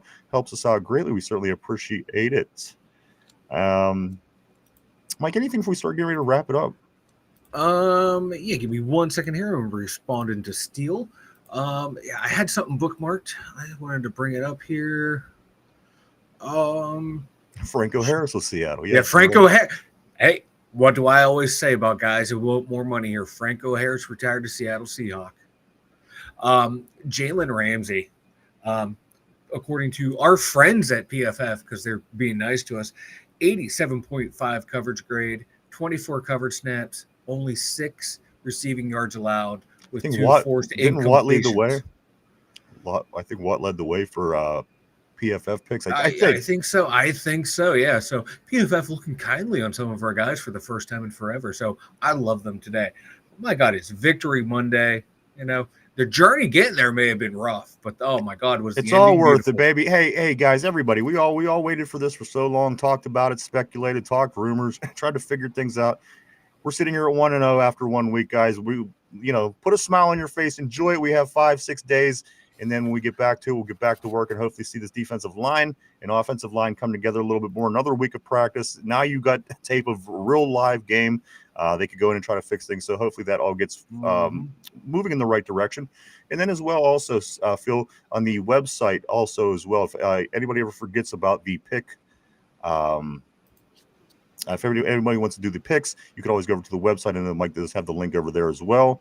And or right here on the web, the YouTube site as well. So if anytime you need to remember or you can't remember what the where to go to do this picks, they are out there. But Mike did put it up on the board. Phil, hop in on that, man. It is it went good so far this week. As I said, Richard ran away with it, only losing 1 game out of 15 throughout the weekend. He has a chance to go 15-1.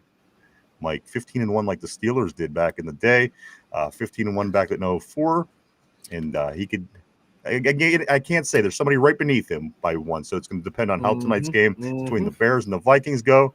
Any way you slice it, we'll talk about that and much, much more tomorrow, guys, as the weekend wraps up in the NFL, and we'll start getting ready for the Seattle Seahawks coming to town here in less than a week. So, guys, it's going to be an exciting week. I know Finch will be in a couple times this week. We have picks again later on. Derpy will be in later in the week. All kind of fun things as Steelers season is underway. It's what we waited for. It's what we worked all season, off season for, and it's been a lot of fun, guys. And I'm glad everybody is here with us to do so. One other thing, Mike, I have a question. Anybody on the board, would you be interested in a midget stripper? Because we have a friend, and she's like literally, she's the world's smallest midget stripper. And we were involved with her early on in our shows, and she's coming to Pittsburgh. And I don't know whether to have her on or not. I don't know if people are interested. So if you guys want to see a midget stripper, let me know, and we'll book her, because here at the end of the month, she is coming. She's the world's smallest stripper.